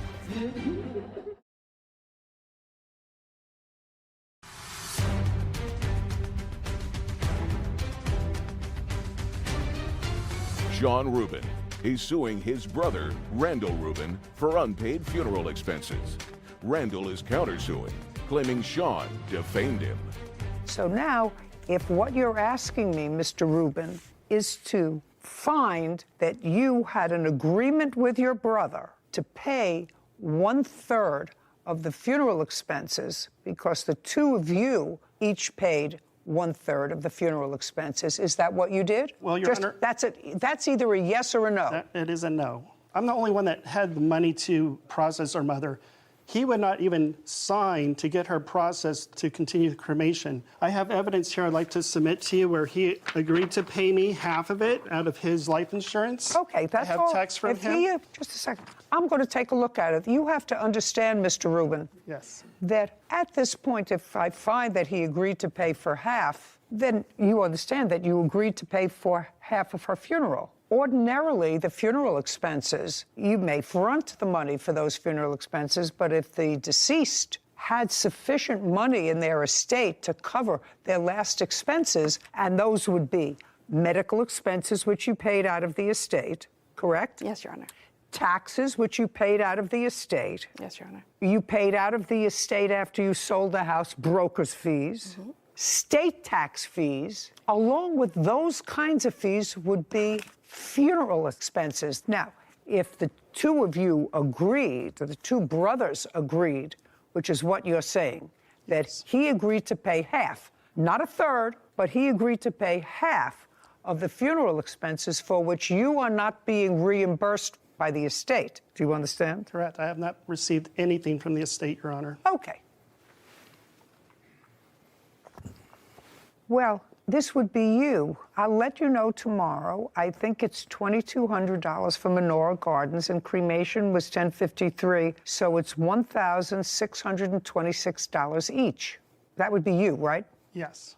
Okay. 1,626, because you asked him how much you owed, right? I did. So I assume since you asked him how much you owed, you had some sort of an arrangement with him to pay 1/3, because it does say 1/3 of the funeral expenses. That is correct. Okay, great. I do want to interject, Your Honor, and let you know that when I did receive my monies, the $2,500 from her life insurance, we had communicated with one another that I had some emergency dental work that needed to be done. It was life-threatening. And therefore, he said, I don't have the email because I had to block him. I have a restraining order against him. So I lost all my emails between us. Listen, However, nobody ever has their emails here or a video. A very substantial amount of those monies went for my dental. I don't care. How old are you? 59, ma'am. You have lived rent-free for 30 years. And according to you, you had businesses. You worked most of that time, either selling cars or on and off for a company for 30 years. You made an agreement with your brother to pay 1/3 of your mother's funeral expenses. And as far as I'm concerned, if you had dental problems, pay for it from the resources of one of your businesses. Because you had no expenses. You have very little sympathy for you. You lived in the house for months without paying the mortgage. That's outrageous. That's taking money away from them. Do you understand that? Yes, I ma'am. say you lived in the house for 3 months rent-free, at least 3 months rent-free. So if you paid mortgage payments for 2 months, I would say to you, sounds pretty reasonable to me. You know, there's a story that's created. Correct. And what's created here is there's unequivocal information in these text messages that you and your brother and sister, because you, sir, are claiming that he owes half. He doesn't owe half. That was never the agreement, according to what you gave me. According to what you gave me, and in your own hand, you say this is what you owe me, $1,600, not $2,600. Well, Your Honor, if I can explain, the reason why I said half is only me and my brother were included in life insurance policy. My sister was not named on it, and it was only for $5,000. So, sir, listen carefully to me. I mean, if we put our money together, we could have paid for it. Listen carefully to me. That has nothing to do with you. Exactly the same with his dental has proceeds of nothing your to do with mother's me. final resting should have come out of the estate. That way it would have been borne equally between the three people who will profit from the estate. You understand? I understand, Your Honor. Very good. So if you understand that, the math is simple. If he pays a third, you get your sister to kick in whatever she's getting back from the $25,000, and everybody is equal. Well, Your Honor, I mean, you're already getting the vibe that this guy's the biggest bum who lived off his mother, sponged off of his mother. Let me explain something to you. That is unnecessary here. Unnecessary and really quite stupid. Stupid. You handed me evidence, sir, that you made an agreement with him. He asked you what he owed. You told him. Yes. $1,600. That's what you told him, that he owes you, $1,600. That's correct. And each of you are getting a certain amount of money for nothing from your mother. I'm going to ask you some questions. Prior to her death, when was the last time you saw her? When was the last time you saw your mother? Month and year? I honestly do not recall, Your Honor. Okay, just a second. Was it in the decade that she died? Yes. Okay, well, she died in 2021. So when did you see her? Probably several years before that, Your Honor. Well, so you didn't see her in the decade before? Your Honor, you have to understand, her house was infested with bed bugs. Pay careful attention to me. I asked you some questions. Yes. My question was, when was the last time you saw your mother? So you hadn't seen your mother in a decade. When was the last time you saw your mother? I saw my mother frequently, Your Honor. It was in May, Mother's Day. Okay, Mother's Day of 2021. And Your Honor, I did... Shh, I'm not speaking to you. March of 2021. Prior to that, when did you see your mother? November 2021. Wait a minute. How could you see her in November 2021 if she passed in August of 2021? November 2020. Okay, May 2021, November of 2020. Prior to that, when did you see your mother? I saw her frequently because... No, not frequently. Month and year. I don't have the... Did you see her every month? No, Your Honor. Did you see her every 2 months? About that, yes, Your Honor. Okay, well, between May and November, that's more than 2 months. Mm-hmm. That's what you can remember. Yes, Your Honor. So it would be fair to say that whether he took great care of her and whether the house was clean or dirty or anything else, your 86-year-old mother lived with your brother, whether you like him or not, and you were totally disinterested in her. You're the one who started this, sir. I was about ready to finish this case, but when you say he's a bum, I say, you know what? This guy's got to be put in his place. He may have been, but he was the bum who took care of your mother. You started it.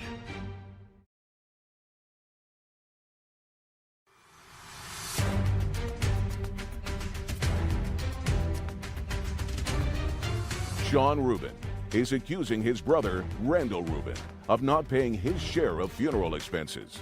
Randall claims Sean spread multiple lies about him. So it would be fair to say that whether he took great care of her and whether the house was clean or dirty or anything else, your 86-year-old mother lived with your brother, whether you like him or not, and you were totally disinterested in her. Well, that's not true, Your Honor. Well, I want to know when, if you didn't see your mother in a decade, and she had failing health, I would say, as a child, you were totally disinterested in her. I did visit my mother after she had kidney replacement or kidney surgery. I visited her after her surgery. We both did. Just a second. Do you understand where I'm coming from, sir? I do. I have children and grandchildren, right? Sure. 10 years is a long time. That's a grandchild. If she didn't see me at least once a month, she better keep her fingers crossed that I don't change my will. Well, Your Honor, I'm sure that Sarah is very close to you, where we live out of state. Just a second. We both have real jobs. Just a second. If her father didn't visit me at least once a month, and we live in different states, he too would check the will. So what I'm telling you is, if you don't see your mother for 10 years, you are a disinterested child. You're the one who started this, sir. I was about ready to finish this case, but when you say he's a bum, I say, you know what? This guy's got to be put in his place. He may have been, but he was the bum who took care of your mother. No, absolutely not. Oh, really? Did your mother have full-time nursing care for the last 10 years? The answer is either yes or no. It's an absolute no. no. She declined. That's not what I asked you. Not what she declined. Did she have full-time nursing care? That's a yes or a no? No, Your Honor. Okay, so if she didn't have full-time nursing care and she was in poor health because, based upon your blurted-out answer to me, you thought she should have full-time care. Yes, Your Honor. Right, but she didn't. So he took care of her. You don't like the way he took care of her. That's your prerogative, but you let him take care of her. And you went about your business in your own states where you live, and he took care of her. And you didn't like him, and he may have been a sponge and a bum. You started it. But you were not interested enough in your mother to move next door to her or to have her move next door to you when she got sick. Your Honor. Somebody else I actually did ask her to move in with me, and she declined. Right. She didn't want to live with you. There had to be a reason for that if she was being abused. Your Honor, there is. Unless, do I look like I need help from you? No, of course not. Then I want you to be quiet. Yes, ma'am. You owe him $1,600. That's it, not $26. What he's asking you. Put it down. I have a counterclaim. $1,600, and I'll hear your counterclaim. Thank you. Which sounds a little ridiculous to me. I'm finished with you. $1,600. That's what you owe, except for the counterclaim, which I'll hear. Well, the counterclaim is that they posted something on the internet that says that there were bugs in the shoes you were selling. If that's just a second, quiet. Your counterclaim says that he defamed you and your business because he wrote on the internet that there were bugs in the shoes you were selling. I couldn't make that up. Let me see. Maybe I did You're make it up. correct. That's Yeah, exactly what he he posted that wrote. there were bugs in the shoes I was selling. He also put that I impregnate Hispanic women. Oh, just a second. First of all, that's not in here. It's right here, ma'am. It's not in my answer. So I want to see where he wrote. And who knows what you're doing in Mexico? I have no idea what you're doing in Mexico. Show me what he wrote about the bugs in the shoes that you're selling. Giving me a whole lot of nonsense there that I'm not going to read. It's not. You these give are, me. These are the posts that he put online. I These only are want also- to. These are also letters from my mother in her own. I'm not reading the letters from your mother. Okay. I'm reading a post or more where he says there are bugs in the shoes you are selling. Yes. Period. Do you want to hear the audio that he sent to one of my employers? No, I want to see where he wrote there are bugs in the shoes you are selling, which is what's in my answer. Right here, ma'am. May I have it, please? And I do have a restraining order on him as well. I'm not interested in your restraining order. Okay, so this has nothing to do with anything. I'm going to give this back to you, and if you don't hand me exactly what I asked for, I'm dismissing. I'm not reading all that drivel. I asked you for one post. Your Honor, if you'd like to say I don't something- want to hear you. This is what I wrote. I if you want to see don't it. want. This is not your case to prove, sir. Okay, I'm just trying to be honest.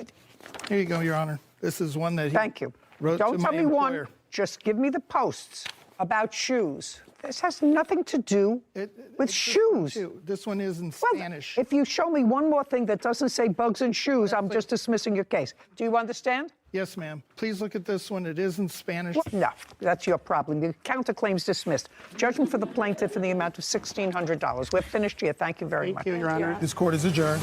I'm very pleased with the judge's decision. I think she made the right decision. I wasn't really thrilled. I'm just kind of glad it's over. I never want to see my brother again. We're a very estranged bunch of people. We do not like each other. She didn't raise him right. She raised us right, and we're going to do the right thing on behalf of our mom. First and foremost, I will visit you every month, every week, every day, if that's what it takes. But in all seriousness, this case shows how foolish it is not to memorialize your wishes for the end, because it creates a heightened sense of stress at a time when emotions are already running high. And first rule of wills, trusts, and estates class is always have a will. So it doesn't matter how much you have, how little you have. It's important, your wishes, and to prevent situations like this, your loved ones having to go through. Yeah, and be angry with each other. I mean, they don't love each other anyway, but to be angry with each other, if you can avoid that. Even young people, Sarah, who have put anything together. Yeah. You have a will? I do. There you go. I wouldn't want my loved ones going through that. So, yeah, you have to take the time and write it down. And yeah, that's really all you can do to avoid the situation. Is suing her former friend, James Sorensen, for personal training and a fraudulent investment. Court come to order. All rise. Have a seat, please. Case 2125, Anderton versus Sorensen. Thank you. You're welcome. Ms. Anderton, your case against the defendant is twofold. First, you claim a loan to him in the amount of $10,000. And while he doesn't deny that you gave him $10,000, it is his defense that this was not a loan, but an investment in a project that went south. It went south because somebody conned him, and thus you were conned as well. Somebody took off with the money. The second part of your lawsuit is that Mr. Sorensen is a trainer of some sort, a personal trainer, fitness trainer, and you retained him to put you on some sort of a regimen of both diet and exercise. And you paid him in advance. He wasn't forthcoming with all of the training sessions he was supposed to give you, became unavailable. You want a refund of some of that money. So the first thing I'm going to deal with in your lawsuit is the $10,000 exchange of money. If I find that that, in fact, was a loan or was fraudulently entered into as a result of being duped and being a dope, then I'm going to give you back the money. Then I don't have to get to the training because that's the limit of my jurisdiction. Do you understand? I understand. Okay, great. How did you meet him? I met him on a dating site, actually. When? Early June 2021. Did you date? We befriended each other. And after our first meeting, that is when I had just come off of a ventilator of 10 days. I was a nurse, contracted COVID. He actually came to my home and said, I could really help you get back to where you were. I needed rehab. Okay, so after the first meeting, you were not dating? No.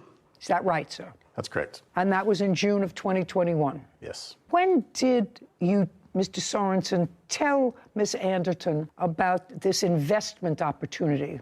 It was about a month into... So 4 weeks later? Right. 4 weeks later, you became close enough to discuss with her a business opportunity? Yes. And did you discuss this business opportunity with her in her home or over the phone? In her home. So I want you to tell me your version of exactly what you told her. So I had a friend come to me and... You had a friend whose name is? His name is Scott. Scott what? I can't remember his last name. I don't believe you. Okay. If it's true, then it didn't happen. If it's true that you can't remember his last name, it's because he doesn't exist. Oh, he does exist. Oh, sir, you didn't give all that money to somebody whose last name you don't know. I want you to understand that. Then you're looking at me and saying I must have stupid written on my forehead. You don't look like a stupid man. Absolutely not. Yeah, you look like it could be a cunning man, but you don't look like a stupid man. So if Scott doesn't have a last name, he didn't exist. I want you to tell me that's in my brain. In my brain is if you can't come up with a first and last name of somebody that you gave thousands of dollars to, he didn't exist. Okay, in your mind. Keep going. I'm not going to keep going and dig any holes. I'm just telling you what the facts are. No, those aren't facts, sir. That's a fantasy. You know, you're not mentally challenged in any way, are you? No. I want to tell you, if I told my 9-year-old grandchild who asked me for $100 because she wanted to invest it with a friend, I would say, what's the friend's name? I don't know. So I'm not giving you $100 to invest with somebody whose name you don't know, because I'm absolutely positive that if you said that to her, she would have said, well, what's this person's name? I want you to tell me now, Mr. Sorensen, what was the investment? It was for Happy Pills. It was for what? Happy Pills? Don't look at me. Happy? Did you say Happy Pills? Yes. Okay. Tell me about it. Tell me what you told her. You want to invest in Happy Pills. Yes. What she'd say to you? What did she say to you? I'm a nurse, you know, so I'm an educated person. What's wrong with you? Okay, keep going. Keep going. I want to invest in Happy Pills. Right. Your friend Scott. It was a friend of a friend. His name was Scott. Okay, and he introduced me to him and said that, hey, he went. No, you mean Scott introduced you to somebody else? No, my friend introduced me to Scott. I didn't know his last name, but we knew that he was in the industry. Okay, so your friend introduced you to Scott. Yes. What's your friend's name? His name is John. I promise. Where does he live? He lives in Salt Lake. What's his telephone number? I have no idea what his telephone number is. Just a second, get out your phone and tell me what your friend's telephone number is. Everybody has their friend's number in their phone. I don't know what his telephone number is. Then you see why I don't believe you, sir? Do you understand why I'm having a problem with your story? It's okay. Do you understand why I'm having? So a friend whose number you don't have in your phone wanted to introduce you to somebody whose name you don't know to invest in Happy Pills. And this is what you told her? No, I'm asking you a question. Is this what you told her? I have a friend. This is what I John, I have a friend, John, who knows a guy, Scott, who has this company that's going to make happy pills. I just want to know if that's what you're trying to tell me that you told this woman. I am. It's okay. I don't know why she would make up that story that No. She's not making up the story. You're making up the story. Okay. And if I'm wrong about this, I actually don't feel badly, sir, because then you're the dope that got duped. And later today, You devalued her car while you had it. Yeah, okay. You used the car for 2.5 years that was running. It stopped running because the engine was blown. Yes. And then you stopped making the payments on it. Yes. Yeah.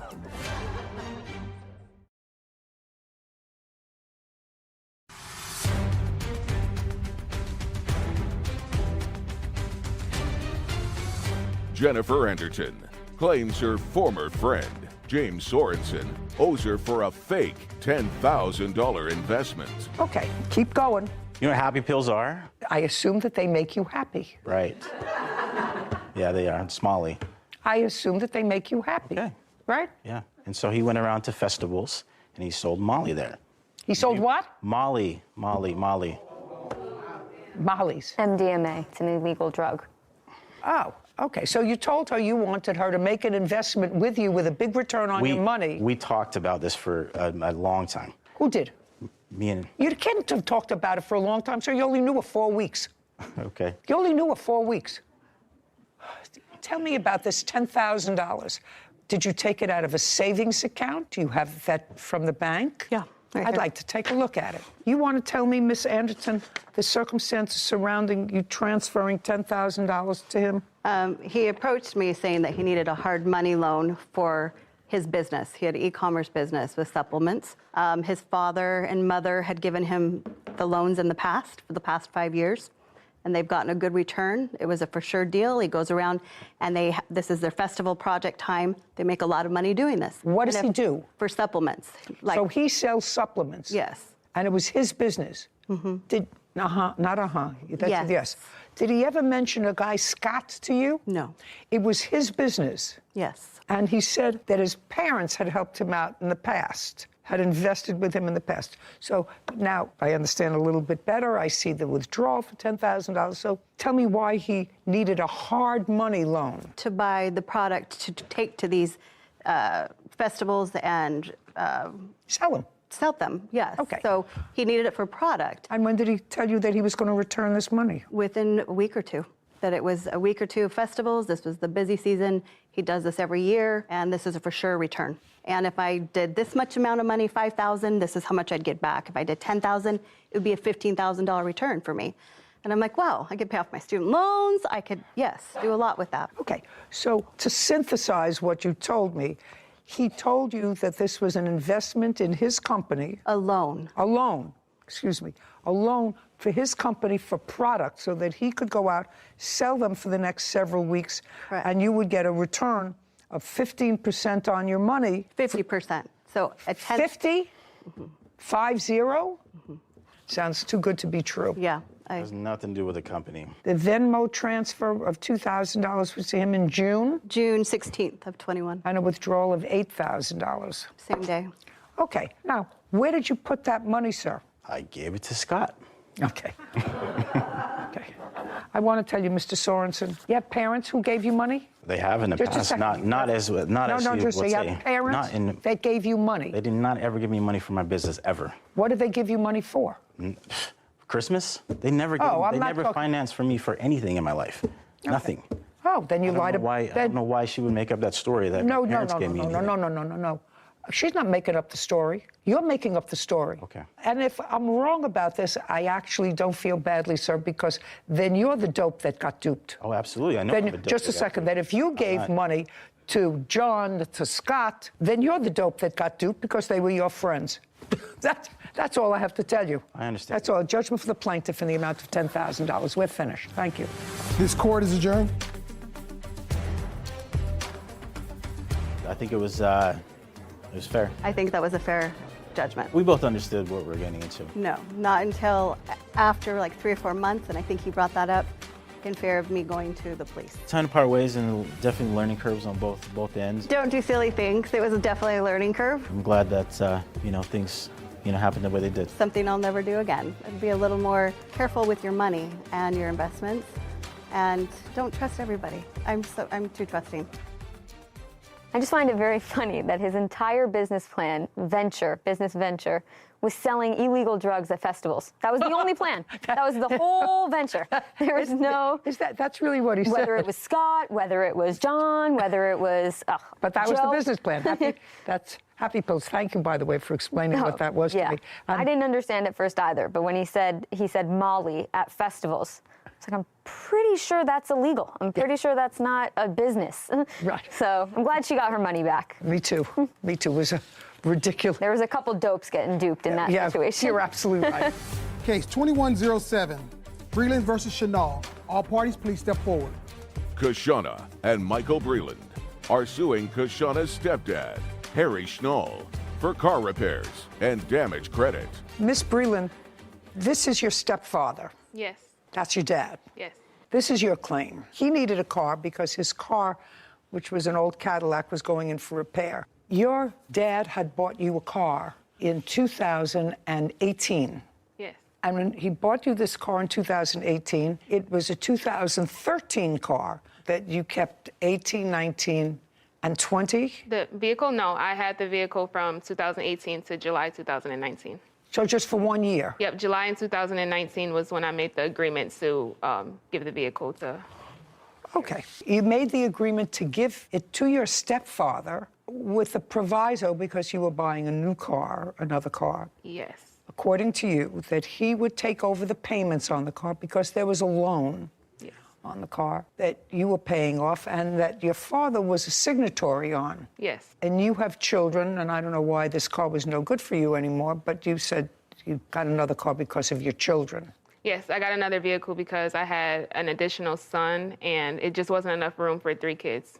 What kind of car is it? It was a GMC Terrain. It's an SUV 5-passenger, but I felt like I needed a little bit more room, so I ended up getting a 7-passenger. That way I could have the 3rd row. Okay. So, according to you, the arrangement was he would take over the payments on the car, and the car would be turned over to him as soon as he finished making the payments on the car. Yes. Was that your agreement with him? Yes, that was our agreement. And he did make payments on the car in 2019, 2020, 2021, and according to you, he stopped making payments in 2022. What month in 2022? January 2022 was the last payment I received. As a result of which, both of your credits were at risk. He dropped the car off at some relative's house because the engine was blown. He had it towed to some relative's house and stopped making the payments. Yes, that is correct. Your stepfather says, well, that really wasn't the agreement. My Cadillac wasn't working. It was in the shop in 2019. And the agreement was, while the car was in the shop, I would use your car and pay you $225 a month for it. But as soon as my car was out of the shop, you would take the car back. That's what you say, sir. Yes. Yeah, I would take it back until my car got fixed. And the only reason it took so long to get fixed because of the pandemic, you know. And why? People couldn't go into their garage to fix a car? Yes, they probably could, but at that time, I really didn't have the money to go and pay for it, so I just... Well, that's your problem. I understand that. Well, that's your problem. So the car was fixed, but you didn't have the money to go and pick up the car. No, it wasn't fixed. Oh. So I didn't have them fixed until I'd be able to get the money to go have it fixed. Did you explain that to her, sir, when she gave you the car? No. See, my agreement thought I was going to keep the car until my car gets fixed and I would make the monthly payment. That's what I had. I understand that, but what... Yeah. I understand that. Okay. Mr. Chenal. Yes. But taking your story, if my stepfather said to me, listen, I'll take your car, I have a car that's in the shop, I'll use it and pay for it while the car's being fixed. Not what? In my view, that would be, well, maybe it would take you 2 weeks. Maybe it would take you a month. Maybe it would take you 2 months. But it wouldn't take you 3 years. Your Honor, what I'm saying, my car wasn't in the shop, my car was broke down. And I told her, I thought we had agreement to me make the payment on that car till I get ready to get You my told car. me that already. car fixed, but I didn't put it in the shop till I was able to put it in the shop to get fixed. You devalued her car while you had it. Yeah, okay. You devalued the car. You got a car that was running. You used the car for 2.5 years that was running. It stopped running because the engine was blown. Yes. So it was dead stop. You had to have it towed to somebody's house. Yes. And then you stopped making the payments on it. Yes. Yeah. Yeah. I hear what you're saying. Right. I think she had a lemon because... She didn't have a lemon. You drove it for 2 years. Yes, but I just had got the oil changed in that car a month before the engine blew. And you drove it for 2 years. Yes. Well, then it wasn't a lemon.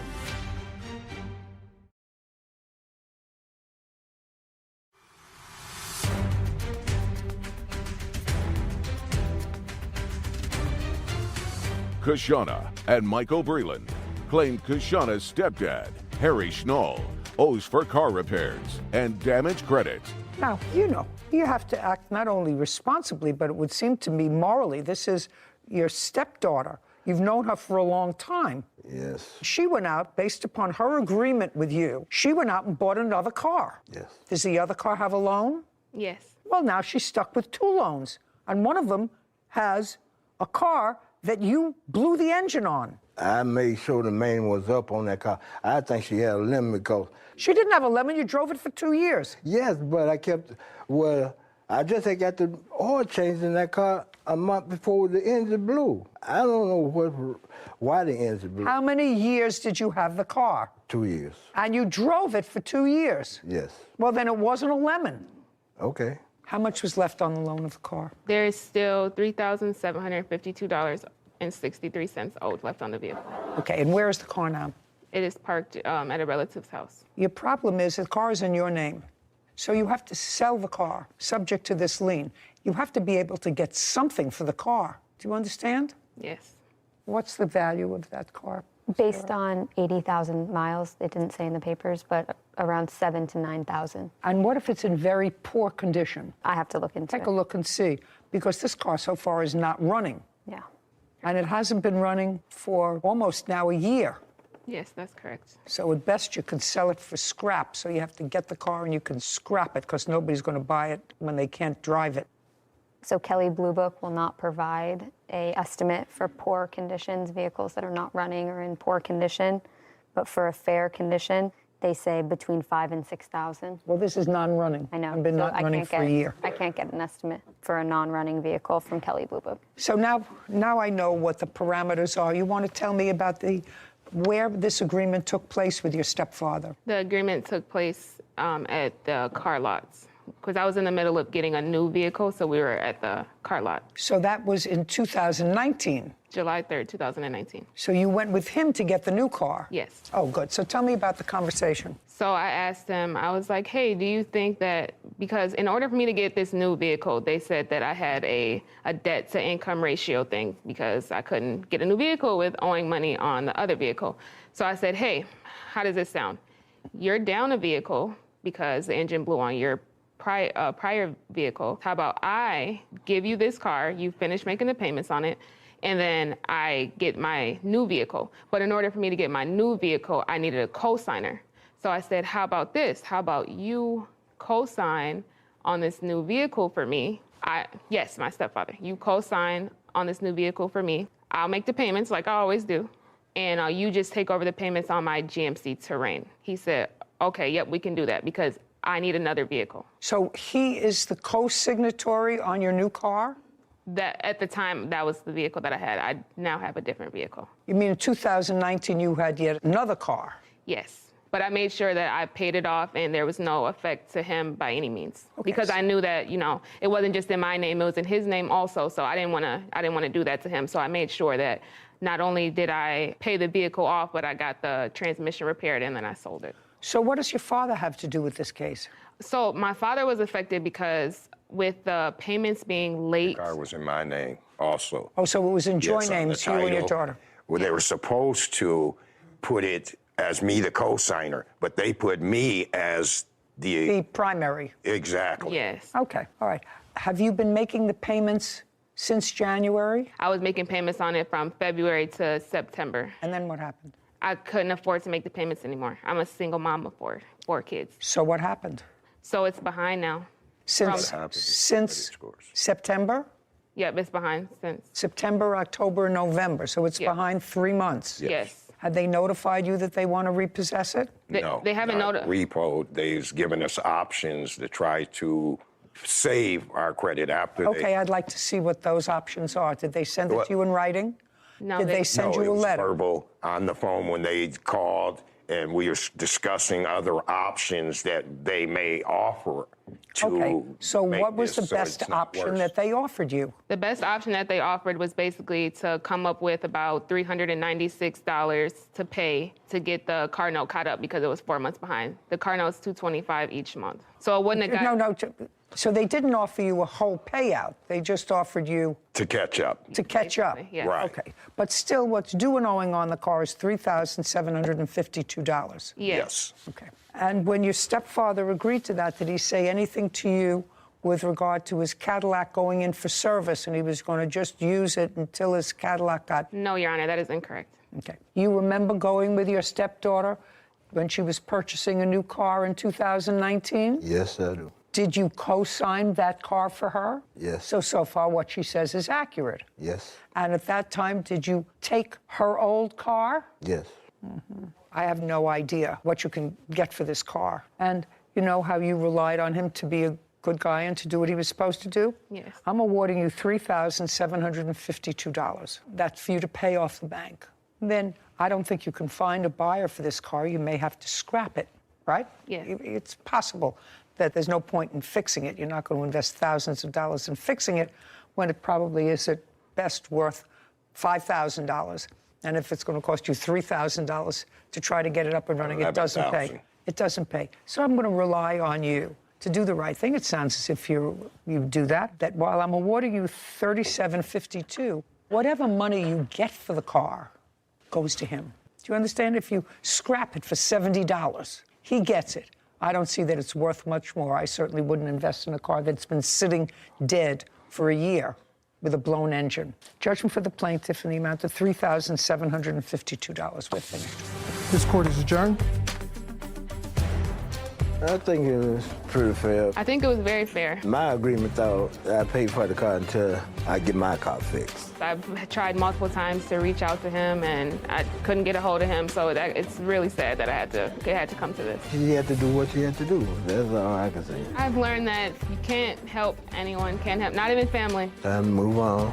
Go on about my business, yes. I'm a nice person, so I guess you just sometimes can't be nice to everyone.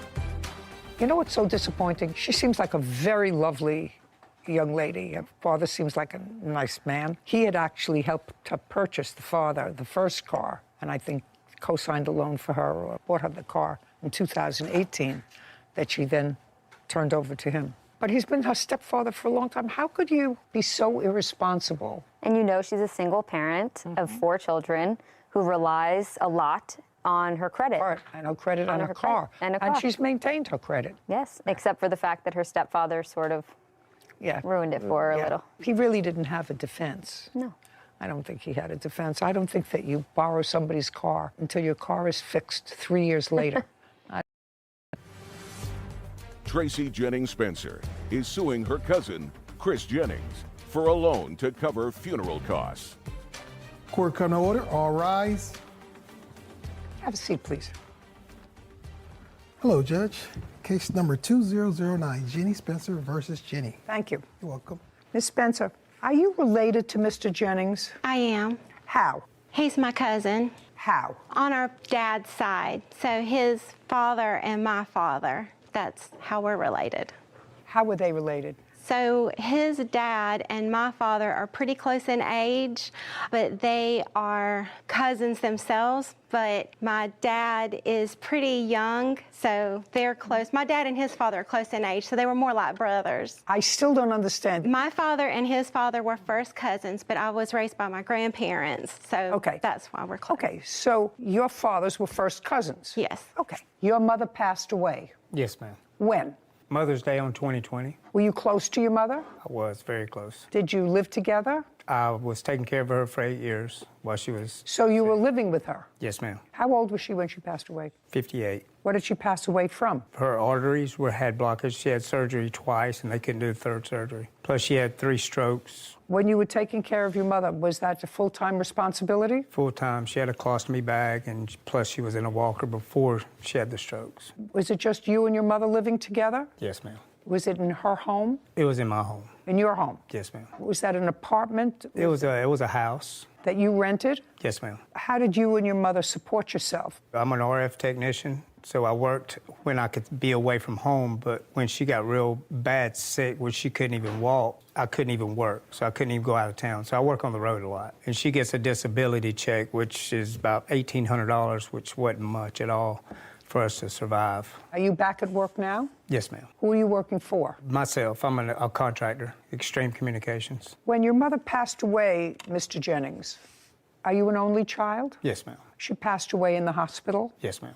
At that time, you didn't have money for her funeral arrangements. No, ma'am. And you didn't have the funds to even take her body out of the hospital. No, ma'am. So what did you do? Well, I thought I had insurance settlement. I was going to take care of that because she did have 2 burial plots. But when we went to... Who's we? Me and Angela. Who is Angela? She's my fiance. But when we went up there to... we've got 2 burial plots. When we went there to turn those in mortuary, they added on $10,000 or $15,000 to actually bury her. And I was unable to do that because her insurance had lapsed 2 or 3 months. You know. So you didn't have money to take care of your mother's funeral expenses? I did not. Do you want to tell me how the plaintiff got involved with that? I told Tracy exactly what... Yes. At some point, your mother passed away on Mother's Day in 2020. Yes, ma'am. Did you contact Miss Spencer or did she contact you? She contacted me. When? During the process of me suffering because I didn't have the cash to front my mother's funeral. Well, you know, it's hard for me to ask the question, how did she know about that? But yes, ma'am. Were there other relatives? I was posting things on Facebook. Okay. That's so what did you post on Facebook? That I was trying to do a GoFundMe to help with my mother's funeral. And how much after she died did you post something on Facebook? Nothing much, not at all. A day, 2 days? About 3 or 4 days after. Did you see that? Is that why you contacted him? That is not why I contacted him. Okay, so why don't you tell me why? That's not what you said in your papers, so I'm curious. Why did you contact him? As he said, his mother had been sick for quite some time, so her death wasn't completely unexpected. We had been following her progression on Facebook, and Chris is correct. He had been taking care of his mother. They were very close. But when the family saw on Facebook that she had passed, nothing got posted about funeral arrangements. And some of the members of my family who were not on Facebook contacted me and said, don't tell me what they said to you. Sorry. So you were contacted by members of your family? Correct, that are not on Facebook, asking about care. Don't tell me what they asked. I'm sorry. As a result of those conversations, did you contact him? Eventually. I did not contact him immediately because I just didn't feel like it was the right time. I knew. When? Was it in June? So it was right after her passing. I contacted his stepbrother and stepsister first because when I had not seen anything for 3 days about funeral arrangements, rather than calling Chris, who I knew would have his hands full handling matters, I actually contacted his stepbrother and stepsister, and I said, do you know anything about funeral arrangements? Nobody did. And so they didn't know anything, and I suggested that I reach out to Chris. I said, well, I hate to do that. This is a really bad time, but I did it anyway. And so I called Chris, and I said, Chris, I'm sorry to bother you. I know you're going through a lot, but some people are asking me about your mother's arrangements, and I don't know what to tell them. It's been several days. Have you picked out a mortuary? And he started crying immediately, understandably so. He said, Tracy, I'll be honest with you, I don't even have the money to get her out of the hospital. He said, it's going to cost $500 to get her out. I said, okay. And I believed, without a shadow of a doubt, that he truly didn't have the money because they had a very tight relationship. So there was no question in my mind if he had the $500 to get her out, he would have. I said, Chris, it's okay. I'll loan you the money. I'll call the hospital. I'll take care of it. Just calm down. And so we hung up. I called the hospital and I told them, I said, I'm not next of kin, but I'm going to take care of this matter on behalf of my cousin. So here's my credit card for $500. And the morgue told me that I couldn't pay $500, that was only their portion of having her body released from the morgue, that they could only send her body to a funeral home. They have to send it someplace. If they're releasing it, they have to send it someplace. Correct. They said that she had been there for so long that she needed to go within the next day because they can only stay there for 5 days. And got it. Sorry. Okay. So they said she needs to go now. And if you don't come get her or have a funeral home come get her, we're going to have to send her to Spartanburg County, and they're going to be in charge of her remains, and the next of kin is at risk of being arrested for abandonment. And so I freaked out. I called Chris back. I said, Chris, I said, it's not $500. I said, they're not going to let us get her, and do you know you're close to being arrested? And, No. you know, I felt really bad about that. Where do you live? Spartanburg, South Carolina. Just take a look and see if you can find out next of kin responsibility. I'm surprised that you were given that information from the hospital, but I may be wrong. Morgue. Yes. So I called Chris and I said, the morgue is not going to let us get her body without a funeral home. Do you have a funeral home picked out? And I think at that time he said he didn't. And so he made some phone calls, Chris did, and then he called me back and he said, I found a mortuary. And so the mortuary that he selected was the one that ended up taking care of her remains. And so instead of me loaning him $500 to get her released from the hospital, I ended up getting stuck with $1,500 because I had to pay the mortuary. Okay, he found a mortuary. Yes, ma'am. When you called the mortuary, did they tell you what it would cost? I didn't call the mortuary to find out anything about that. She did. She agreed to pay everything. No, just a second. I'm not getting there. Yes, ma'am. I'm not there yet. Yes, ma'am. So the question is, did you call the mortuary? I called them to see if they could take care of my mother. That's what I asked you. I said, did you call the mortuary? Yes, ma'am. And after you spoke to the mortuary, you called the plaintiff back. Sure did. Okay. When you called the mortuary and she had already told you it would be $500 to get your mother's remains from the morgue, but then you had to take her remains someplace. You couldn't take them in your car. Right. They had to go someplace. Yes, ma'am. And common sense would suggest that you would ask what their cost was, what their fee was. Is not an answer. For a cremation. For whatever, and they told you it was how much? They told me for the cremation, it was about $1,500 for cremation. Okay, and then you called your cousin back. Yes. And let me hear the conversation, as you recall it, between yourself and your cousin. Okay. I called her back and told her that I didn't have the money to take care of that. She goes, don't worry about it, Chris. I'll take care of it. It's exactly what was said. Now, was that before or after you set up a GoFundMe page? That was before. So she took care of the bill? Yes. So this was 5 days after your mother's death? Shh. Yeah. You said it was after. Now, so it was 5 or 6 days before your mother's body was taken to the funeral home for the purposes of cremation. How many days after that did you start a GoFundMe page? A couple days. 2 days. And what was the language in the GoFundMe page? To help take care of my mother's funeral. Well, and expenses. Shh, Mr. Jennings, if what you just said to me previously was, read back to me, Whitney, what Mr. Jennings said about the conversation that he had with her. It started with, don't worry about it. He said, okay, I called her back and told her that I didn't have the money to take care of that. She said, don't worry about it, Chris. I'll take care of it. That's exactly what was said. Okay, good. So if she said she would take care of it, why would you post an outcry for money from strangers to bury your mother? To go during the process of getting that money is exactly No. Let's follow what you said, Mr. Jennings. What you told me was that you had the conversation, she took care of the bill. 2 or 3 days later, you started a GoFundMe page for your mother's funeral expenses. Is that not what he said? Yes. If it was a gift to you, I'm not understanding why you would start a GoFundMe page. It's because it wasn't taken care of within 2 or 3 days, ma'am. What do you mean it wasn't taken care of? She didn't pay the bill within 2 or 3 days is the thing. That's the reason I did that. Well, they wouldn't release they wouldn't release the body unless they got paid with a credit card. I understand that, but I was trying Just to have a second. backup. A backup for what? Just in case you didn't hey, fall through. Mr. Jennings, now you're getting cute with me. No, ma'am. Now you're getting cute with me.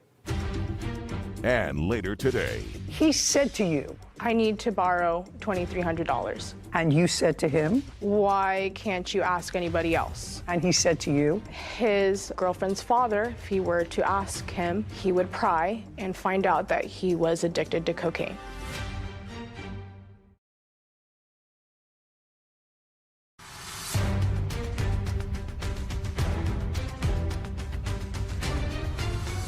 Tracy Jennings Spencer says her cousin, Chris Jennings, owes for a loan to cover his mother's funeral costs.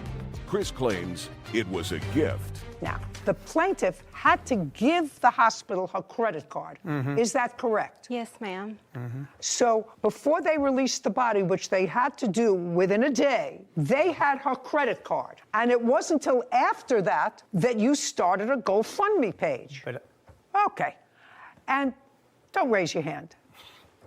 And how much money did you receive from this GoFundMe page? Like $200. Okay. And you received $200 within what period of time? Within probably 3 weeks. How much of that $200 did you give to Miss Spencer? 0. And your total cost was $1,500. Is that correct? Judgment for the plaintiff in the amount of $1,500. This court is adjourned. Well, I'm very pleased that she saw what really did happen. I think everything went exactly as planned. I tried to step up in a time of desperation and an emergency situation, and look where it got me. Everything's fine. I think we'll be able to move past. I mean, at the end of the day, he's still my cousin, he's still my blood, and I'm always going to love him. I actually didn't need the answer to that question that I threw out at you with regard to whether a child is responsible for the remains of their parent, because it was just clear, you know, when you get them to do a timeline for you. A lot of stuff unravels. Yeah, it all unraveled because what was the reason for starting a GoFundMe page if, as he alleged in his answer, she volunteered to pay for the funeral, unless he felt an obligation. Now, the obligation had to be as a result of that conversation that he would start a GoFundMe page. Anyway, unfortunate that she seemed like a very nice lady, very responsible, and she was very caring towards him. Shouldn't have ended up here. Case number 2010, Hickman versus Vensloff. All parties, please step forward. Vanessa Hickman is suing her trainer, Dylan Vensloff, for an unpaid loan. Ms. Hickman, your case is relatively simple. You claim that you made a loan to the defendant, who was your personal trainer, when he said he was in a financial bind and he needed rent money, and he made the loan. And he paid some. His wife paid some. Correct. He made a couple of payments, but there is still a substantial balance. Correct. Mr. Vensloff said that this was not a loan, but prepayment for his training services, and that you sort of backed out of the training/nutrition program. So that's your problem. You lose your money. That's your defense, right? Yes. Just curious, before I get started with this case, how much do you get per hour for personal training? No, don't look over there. I want you to know that I know all about this. Everybody that I know except me has a personal trainer. I work out every day. I don't take instruction well, so I don't have a personal trainer. I have a husband who had a personal trainer. All my friends have personal trainers. So now I want you to answer my question, unless there's something extraordinary about you, which there is not. How much do you get per hour for personal training? $75. That's a reasonable figure. Just informational purposes. How much money did you take from Miss Hickman? How much money did I take? Yes, how much money did you take from it? I haven't decided what it's for, but money exchanged between you, she has proof of how much it was, and you. How much money? I believe it was $2,300. Is that right? Correct. And on what date did she give you $2,300? I believe sometime at the end of last year, or it was close to the beginning of this year, somewhere along that time. Date? November 22nd, 2021. And at that time, how long had you been training her? Since when? When did you start with her as a client? I think like the beginning of summer last year. So I'd say. Date? July 2021. Beginning, middle, or end? Beginning. July, August, September, October. So you had been training her for 4 months. Yes, ma'am. Up until November 22nd, how much money had she given you for training? Did she pay you by the week? Did she pay you by the month? How did she pay you? Up front, first. Okay. Monthly. In July. Yep. Not yup. That's not yup. Yes, Yup ma'am. you say to your friends or to your wife. So in July, Yes. when you started, Yes. she gave you how much? 500. For the month of July. Yes, ma'am. The month of August, how much did she give you? 500. Is that correct? Correct. September, Same amount, ma'am. 500. October, Same amount. November, Same amount. the beginning of November. Yeah. No, Well, not actually, yeah is not an answer. The beginning of November, did she give you $500? No, because that's when we had the agreement. No. Don't give me agreement nonsense. The beginning of July, she gave you $500. Yep. Beginning of August, Yep. she gave you $500. Beginning of September, Yes. she gave you $500. The beginning of October, she gave you $500. How much did she give you in the beginning of November? This $2,300 was not paid until November 22nd. How much did she give you the beginning of November? Then it must have been $500. Is that correct? So now she has given you $2,500 Yes, ma'am. for 5 months. She's given you $2,500. Yes, ma'am. Now I want you to tell me what happened in November after you gave him the $2,500. So we agreed to $100 monthly payments. This is in November? November, after we signed the agreement. What agreement? The agreement was that... No, I want to see the agreement. Don't tell me what it Absolutely. was. I'd like to see it.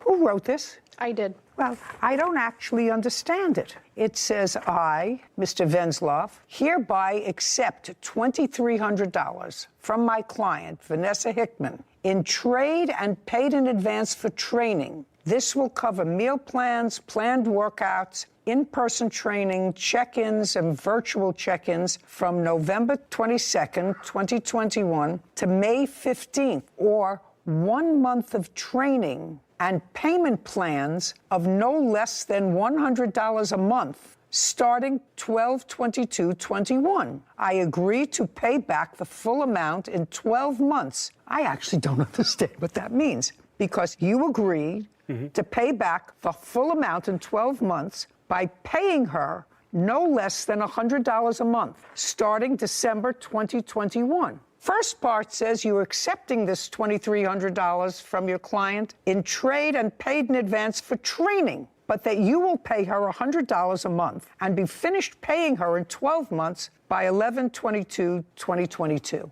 Okay. So you wrote this up. Yes. I don't understand it because it doesn't make sense. Of course. So there had to be a reason why you picked this $2,300. He's been training you July, August, September, October, and November. You paid him $500 each month, or about $120 a week.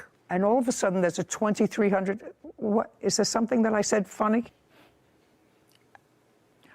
All of a sudden, there's $2,300. Tell me how the $2,300 came about. So over the course of those months, we became good friends. I see him 3 times a week. We get to know each other, talk, open up, and we're very friendly with each other. He opened up about me, about having financial hardships. No, he'd opened up. He said to you. Yeah, he said to me, I need to borrow $2,300. And you said to him? Why can't you ask anybody else? And he said to you? His girlfriend's father, if he were to ask him, he would pry and find out that he was addicted to cocaine. That's what he told you? Correct. And what did you say to him?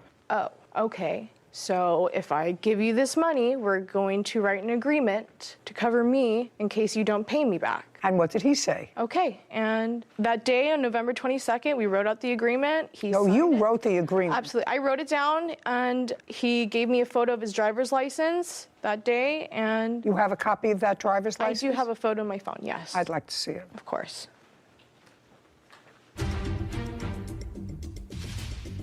So you were working, and he was working. He was making money. So if you're the wife, you say, what do you mean? We need money for rent. I'm working. You're working. What's it all about? Did you know he had a drug problem?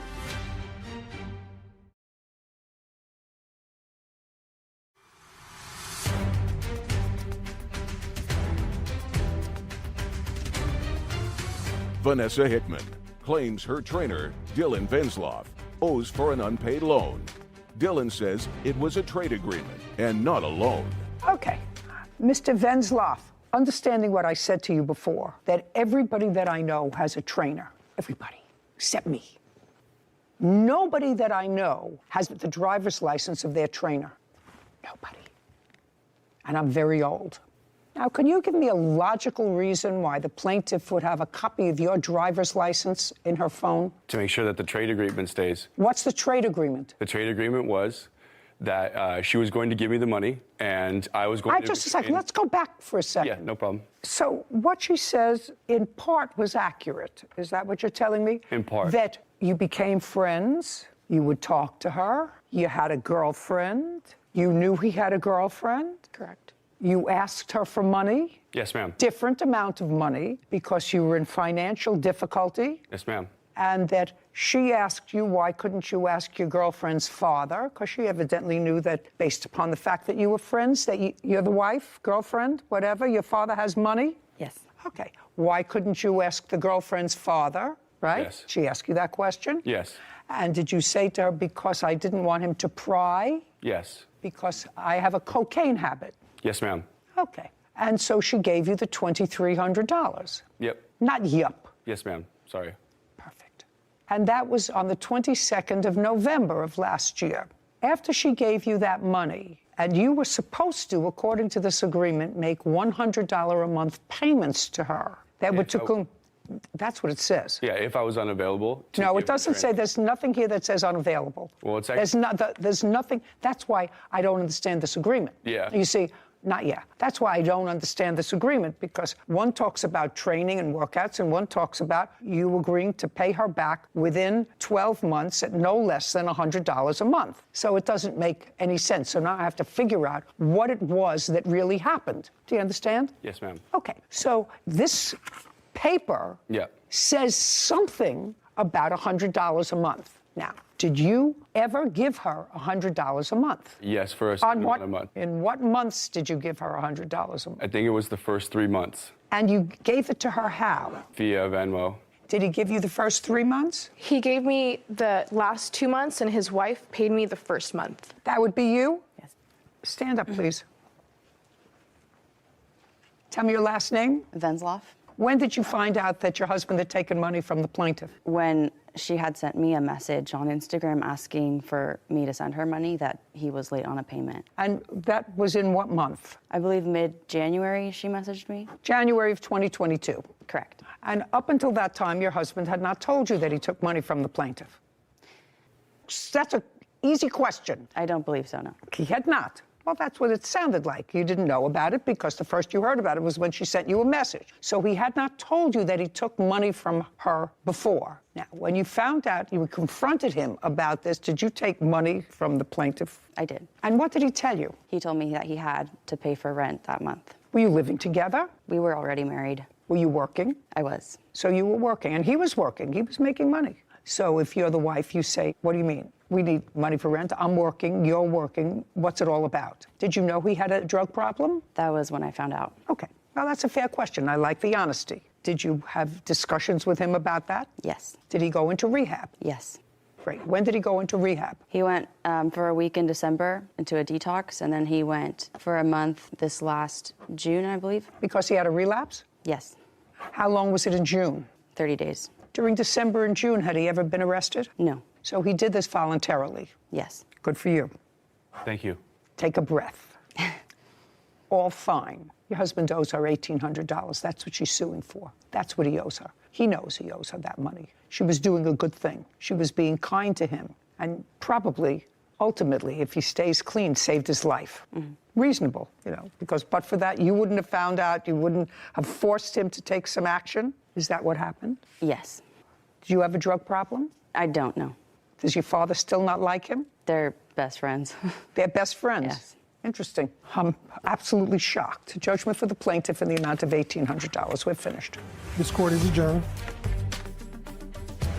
I thought that she handled it very well. I didn't need to go over all the details, and she did that all for me. Honestly, it was a trade agreement, which it clearly states in the first part, so I had the entire year. I don't think that he could have sent me the payments. I had to keep To either pay her back or train her, and she served me before the contract was even up. crying and messaging him for it. I think court was where it needed to be settled. All she wanted was the money back, but I told her I was completely available. Then she moved out of the area. He's a great trainer, absolutely amazing trainer, hands down. Borrowing money, not the smartest decision. Well, I think he could have handled the situation differently, but I think he was trying to do his best to get us out of a sticky situation. I think it's about time to find someone else.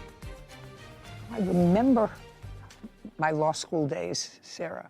Not clearly, but I remember my law school days. And you know how important it is. I always say you should have a writing, but you're supposed to have a writing that's clear. And I know that there's a rule of law that if a contract or an agreement is ambiguous, that a third party can't figure out, fact finder can't figure out what the intent of the parties was. Was it a training agreement, which is what he said, which is a lot of baloney? Was it a loan that you're allowed to go beyond that contract? So your experience in law school is much closer. I did just study this, so it's true that if a fully integrated agreement, meaning that it's clear, the meeting of the minds between parties is clear to a third-party fact finder, then usually outside evidence is not allowed because you clearly have what the meeting of the minds of the parties was. However, in a case like this, when it's more ambiguous or the terms are ambiguous or you're not quite clear what the meeting of the minds was for, a loan, like you said, or training. Sandra Duenas. He's suing exotic pet store owner Brian Chow for money from a snake breeding business. Court come to order. All rise. Have a seat, everyone. Hello, Judge.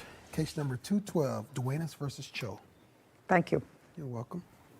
Ms. Duenas, it looks to me from your papers that you decided to go into a business with someone. Yes. With whom? With the defendant, Brian Chow. And you know him how? He's a family friend. And you know what his business is? Yes. What is his business? He currently sells reticulated pythons, snakes, exotic animals, monitors, lizards. And you like those things? My ex-boyfriend did.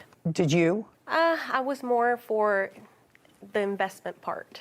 Okay. I was the investor at the time. At the time you reached out to this family friend who was in the exotic snake business, your idea was to create a business. No, Your Honor. It was actually the defendant's idea. I don't care whose idea it was. Your idea was to create a business with your ex-boyfriend. I agreed to the business, but it wasn't our idea. Whether you agreed to the business or not, you invested money in the business. Yes. Which means that unless there's something wrong with you, and I see that there is not, you wanted to go into business with the defendant. Yes. So let's be easy. Okay. And at the time that you wanted to go into business with the defendant, I'll get to what the nature of that business was in a second. I know it had something to do with that wonderful-looking snake. You had a boyfriend. Yes. And the boyfriend liked snakes. Yes. And you went along with the ride. Yes. What month and year were you still with the boyfriend when you decided to go into the business, which you will explain to me? Back in November of 2019. So right before COVID. Yes. What was your boyfriend doing at the time? He was working at an airport. And he and Mr. Cho were friends? Yes. How long had you known him? 2-3 weeks, Your Honor.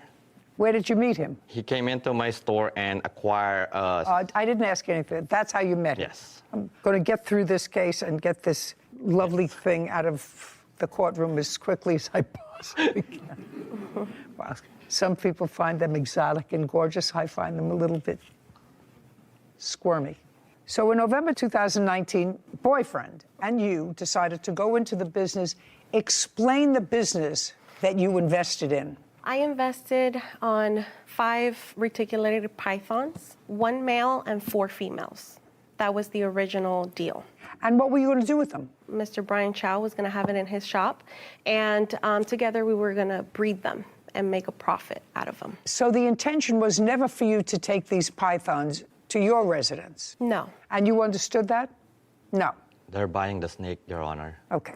How much were the 5 snakes? In total, it was $10,000, plus the feeding and the cages that he claimed that the snakes needed. Was it your agreement that for $10,000, Miss Duenas and the boyfriend were going to buy 1 male snake and 4 females? They decided to buy 2 snakes. Well, when was that decision made, sir? A week after I met him, because When you went into the shop, did you ultimately decide on 1 male, 1 female? No, so how it is, Your Honor, is he knew my ex-boyfriend prior to the business 5 years ago. He sold him a exotic Australian monitor lizard. Okay, what I want you to tell me is, did there come a time when the arrangement changed, so instead of 1 male and 4 females, you were supposed to get 1 male and 1 female? No, Your Honor. The whole way, it was supposed to be 1 male and 4 females. Do you have any sort of a receipt for that? We have Instagram conversations. Do you have that? Yes, ma'am. I'd like to see it. Okay.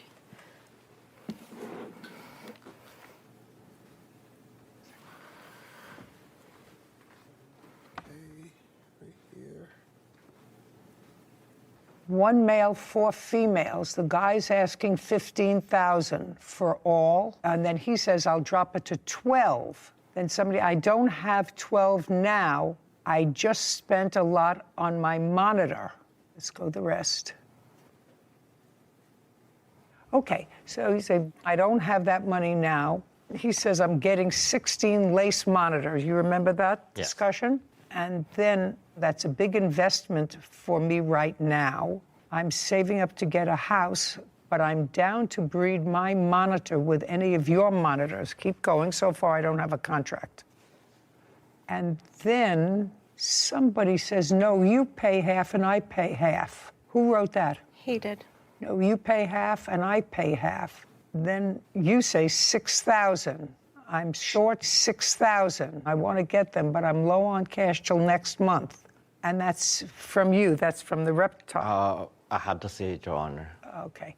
If I invest half with you, what will be my return and in how long? Think about it. That's will be the baby's mix price. JTK Reptiles, that's you. Somebody's on their way. That's you and your boyfriend? Yes. We were on our way to give him the money. And how much money were you going to give him? We gave him the first time $6,000 and then $4,000, a total of $10,000. You received that? Yes, Your Honor. And what did you purchase with the $10,000? If you look at the message from there, what she showed you is they pay half of the 5 snake. It means they get 2 of the snake, and I get 2 of the snake. They've been lying to you guys since day one. They want to purchase 2 snake. Then I told them, like, if you look at the message, I can use my male to breed it to your female. It's an investment for you guys, not for us. It's no us. It's not with them at all. Mr. Cho, were they supposed to take possession of the snakes? They're supposed to pick up the snake. That's why they come to the store with it. Which snakes were they supposed to take possession of? One right here and one out there. Is that a male or a female? This is the female. Has she had babies yet? No, I don't breed her because she don't belong to me. And how old is she? Right now, she should be about 6 years old, going 7. How long do they live? Over 30 to 40 years, depends on how you take care of them, like I take care of them. And there's another one outside the courtroom that's the same as this one. Yes. Also a female? Yes. And you gave him the $10,000. He acknowledges the $10,000. So we have a verbal contract that you were going to pay for some snakes. He was going to order the snakes for you, which he did. And that was accomplished, and the payment for the snakes was done on what date, the first payment? Approximately in November of 2019. And when was the next $4,000 payment? The same month, I would say like a week. Good. And when did you order the snakes, Mr. Chow? Right after I get yeah, because I cannot just acquire the animal without the payment. Okay, so now you've got the payment and you order the animals. Yes. On what date do they arrive? 2 days after, they're FedEx delivered to my shop. And when did you notify the plaintiffs that they were there? The day that they came. I tell them the snake is ready. So it was also in November, sometime in November. And when did they arrive? The snake arrived? No. The plaintiff and the boyfriend. They arrived a week after I notify the boyfriend. Okay. Now, Ms. Duenas, a week later you went to the shop. And what happened when you went to the shop? Now he's got $10,000 and he's got 2 snakes. I just want to clarify, Your Honor, that we even gave him money for the tanks because here in the conversations it says that he can't continue having them in tubs. So he needs us to give him money to invest to buy the tanks to house the snakes. So our original plan was for him to keep the snakes because he has the shop. We, at the time, lived in an apartment. He was well aware of this, that we couldn't have big snakes in our apartment. He says no, you say yes. I'm not sure how I can resolve that. I'm trying to simplify this contract. And you said you recorded all this? Yes. I'd like to see it. Watch out. Come back away. I told you, don't play with my money. What are you doing? What do you mean? He owes me money. I don't care. Get out, get out, get out, get out, get out.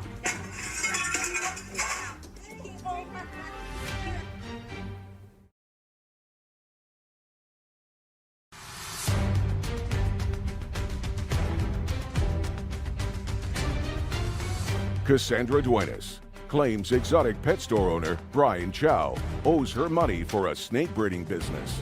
Brian says Cassandra changed her mind about the business after he purchased the snakes. Okay, part of the contract was fulfilled because you paid him. Then he ordered the snakes. Second part was fulfilled. I want you to tell me what happened when you went to see the snakes. You say to see them. He says to pick them up a week later. So when we went to the shop, Who what went? led us to Who went? My ex-boyfriend and I. What led us to there is because after he obtained the snakes, he was not reaching out back to us. He was Just a week later. Yes. You went to the shop. He notified you that the snakes were there. There's no question about that. Now, you went to the shop for what purpose? Because he switched it and then he said it was 2 snakes when originally the plan was 1 male and 4 females. That 1 male was going to breed with the 4. So right out the back, he lied to us what our agreement was here, that he clearly texted us and said 4 males and 1 female. So it was 5 snakes. So we went to the shop. Yeah, but there was a problem there with pricing. In the Instagram messages, a suggestion, because some of the texts were unavailable. He said originally they were $15,000. And then there was some discussion of $12,000. And then there was some discussion of $6,000. He says he'll pay half and you pay half. And there, I can imagine that there was some sort of an agreement for you to keep the snakes if you were going to pay half. You were always supposed to give them the snakes. Why would you pay half? Then they get the 2 of the snake, and I get the 2 of the other snake. It's 5 of them. And the one that we're gonna pretty much, they can have it if they want it, or I can use it when I need it. You mean the male? Yes. So that was the business. Anyway, you went there, and what happened? So I went in recording. My ex-boyfriend told me, hey, record the Don't tell me what your ex-boyfriend told you. Okay. Just tell me you went in and what happened. We went in there and we asked him, hey, we agreed on 5 snakes. Now you switched up and you said now it's 2 snakes. First you told us it was $15,000, then $12,000. You were playing games with us the whole time. And at this point, after a week later that he said that he got the snakes, then he told us it was 2 snakes. At that point, we were upset because we had planned and we had counted with 5 snakes. That's why we gave him that ridiculous amount of money. And basically, we didn't want nothing else to do with him. We wanted our money back. And that's what we went for, our money back. Just a second. Yes. So you walked in wanting your money back? Yes. Do you have any text messages, Instagram messages, suggesting that before you got there, you had said to him, we changed our mind, we don't want to be in business with you, we want our money back? No. Nothing? No. He wasn't reaching out, sorry, Your Honor, he wasn't reaching out to us. He was sending him video calls, he was calling him through text message, my ex-boyfriend. I don't care. You paid the money, he got snakes. The question is, you think there's supposed to be more than 2? He says 2. More were more money. So the ultimate agreement was for 2. So what happened when you went there? You're there with your boyfriend. Yes. And you say, I want my money back. And he says? He says, I don't have the money here. I have 2 snakes here. Are you telling me that he didn't call you and say your snakes are in? Is that what you're suggesting? Do you have an invoice for these snakes, Mr. Chow? Yes, Your Honor. I'd like to see the invoice for the snakes. By the way, your boyfriend has other of these exotic To wire creatures. Is transfer that right? to the people that I get them. What kind of exotic creatures does he have? One that he sold him, an Australian water monitor from the Philippines. And? He has 2 rhino iguanas, a pair. He has a, I don't know the name, but it changes colors. Mr. Chow? Yes. This is a wire transfer May 24th, 2018. And the date of this wire transfer is August of 2018. And those are for the lace monitor that Are these lace monitors? Yes. Sorry, Your Honor, these are not lace monitors. These are reticulated pythons. These are not monitors. Monitors are lizards. These are snakes. Lace monitor bell face. Yes, Your Honor. Well, that's not that. No, Your Honor. Well, these are useless. Yes, but that's connected to the rest of what they did. What does that have to do with these 2 snakes? What I want to see is when you purchased these 2 snakes. Yeah, I don't have it, Your Honor. Well, get it. What do you mean you don't have it? I left it at home.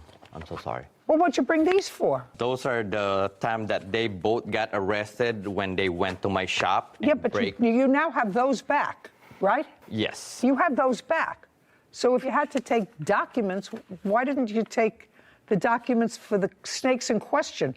The lace monitor lizards aren't in question. You have them back. They may have taken them. They were arrested, and you finally got them back. So I don't understand that. I just mistaken grabbed the wrong paper. Well, Mr. Chow, do you deal with these people regularly, that you buy snakes from them regularly? Not really. It depends on the size of the animal and depends what kind of animal. Well, you have the date of purchase someplace, Mr. Chow, and I don't want you to waste my time. Yeah, I'm so sorry. That's why I just said I don't have it, Your Honor. Did they purchase that kind of snake? Yes, Your Honor. Is that correct? It was 5 snakes, Your Honor. Don't give me 5. That type of snake. Oh, yes, the reticulated python, yes. And the one that's outside is the same, correct? Yes. And you did not purchase baby snakes. No. You wanted full-grown snakes because they were a business. You wanted them able to be breeding.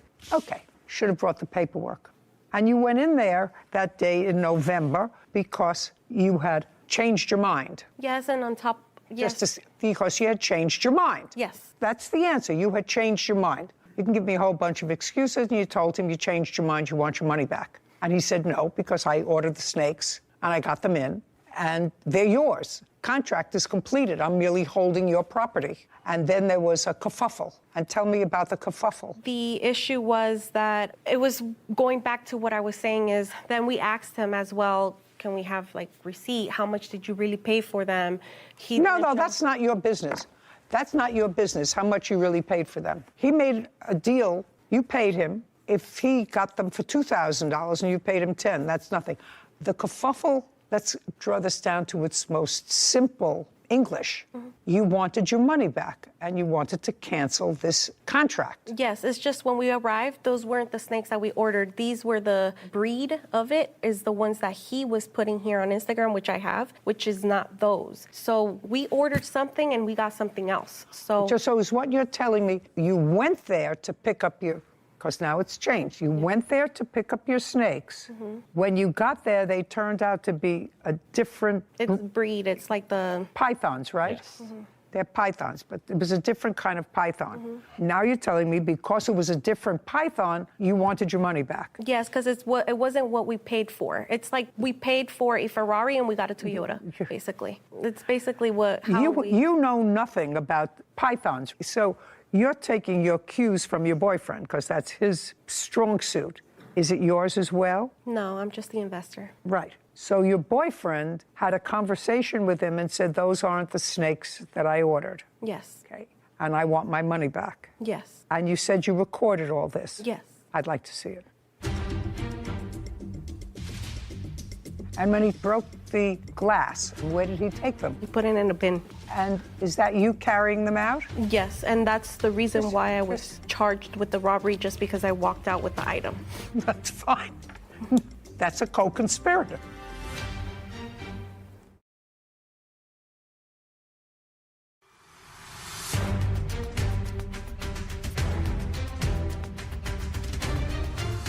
Cassandra Duenas is accusing exotic pet store owner Brian Chow of wrongfully keeping money for a snake breeding business. Brian says he fulfilled their agreement and claims Cassandra stole property from his store. And you said you recorded all this? Yes. I'd like to see it. Okay. You just press play. Which one? Oh, right here. And then you press that. This one? Yes. Okay. Ready? Mm-hmm. You guys just want to do the money back. Yeah. The 10,180 in total, and then money on top of that for lending you the money and everything. I didn't see that coming.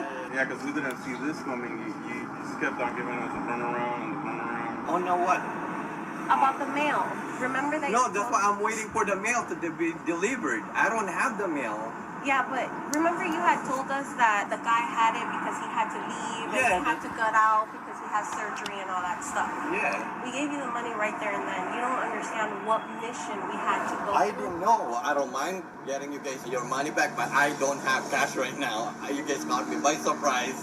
Yeah, but we're gonna have to do it today though. Like we need our money today. If you want it right now, I don't have it. We told you we want to do business correct, and you just keep on giving us another day and another day. You told us as soon as we give you the money, the snake was gonna be here. Yeah, it's not about me, it's the guy. It's not me. I'm just buying the snake from a different guy. And then another thing where you messed up, you said 5 snakes for 6,000, and you come at me with 4 and you wasted my money. Yeah, and I told you that he gave me only 4 snakes, the big giant. Yeah, and why would you waste money if I told you to get the 5 snakes? If you worry about the last one, I can pay for it. It's a mail that we don't need. But I have to do all this, so I have to get like this for you to do that? No, bro. How can I trust you now? Bro, the 4 snake is right here. I'm gonna go get something. What's wrong with you, bro? I'm just asking you. Let's talk. No, we're not gonna talk. I told you don't with me. I don't talk with you, bro. Dog. Why? What's that's wrong? gonna be mine. Because we gave you a lot of money.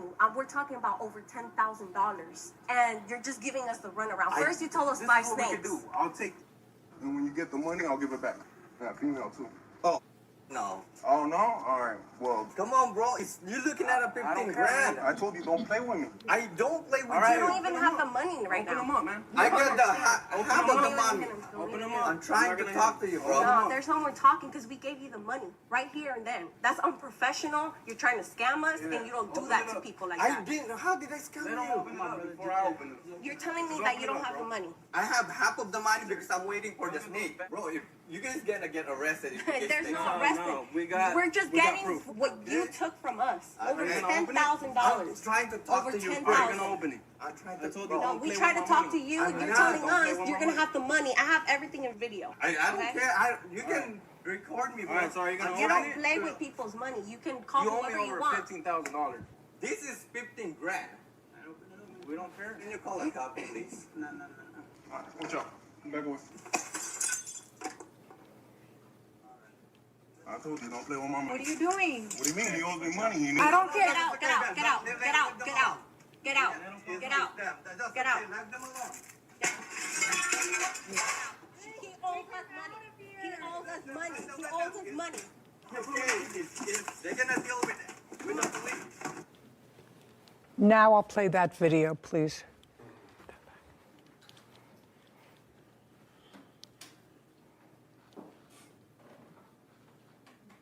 That's your boyfriend breaking into the... Yes. Yes. And when he broke the glass and took out whatever lizards he took out with him, where did he take them? You were still with him. Yes, he put it in a bin. And is that you carrying them out? Yes, and that's the reason why I was charged with the robbery, just because I walked out with the item. That's all right. That's fine. That's a co-conspirator. Ultimately, the lizards that you took were returned to you. Yes, Your Honor. And it seems, Mr. Chow, at the beginning of this case, I must acknowledge to you that I was sympathetic to your position, that they had ordered snakes. You ordered them, you got them, Yes, Your Honor. and then the contract is completed. Uncross your arms. No, I'm so sorry. But it's clear from the tape that the plaintiff played for me that you acknowledged that you did not fulfill your end of the contract, that you were blaming your inability to fulfill your end of the contract on some third party.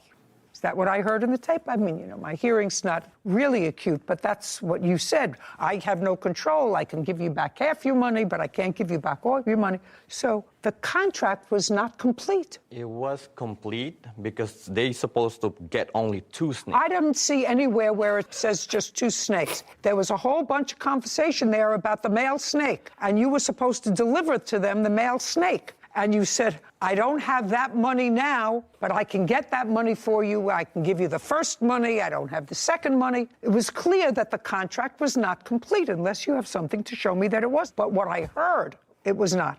That doesn't mean that Ms. Duenas has the right to break your property and to steal property that belongs to you. What they do is they come into a court and say, you have my money. The contract was not fulfilled. I want my money back. That's what you do. Are you in the business of breeding snakes for your store? Yes, Your Honor. And if we were to go on the internet now, Yes, Your Honor. how much would one of those snakes, which is 6 or 7 years old, according to you, sell for? Right now, this size, you're looking at it about 6,000 to 7,000 each one. But if you trolled the internet of people who actually like those creatures in their house, for whatever reason, if you put up that snake on the internet for sale, how fast would it take you to sell it? I'd say like about a month and a half. They're rare.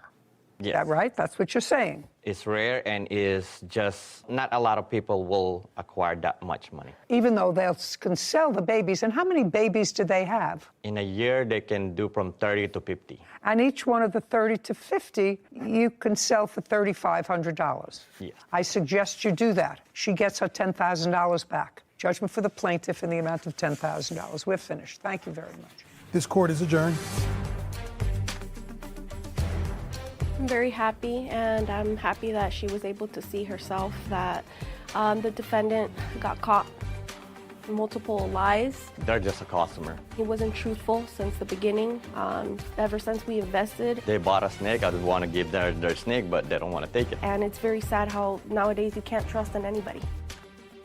I think one great lesson that a lot of people can take away from that is you have to know the business that you're investing in.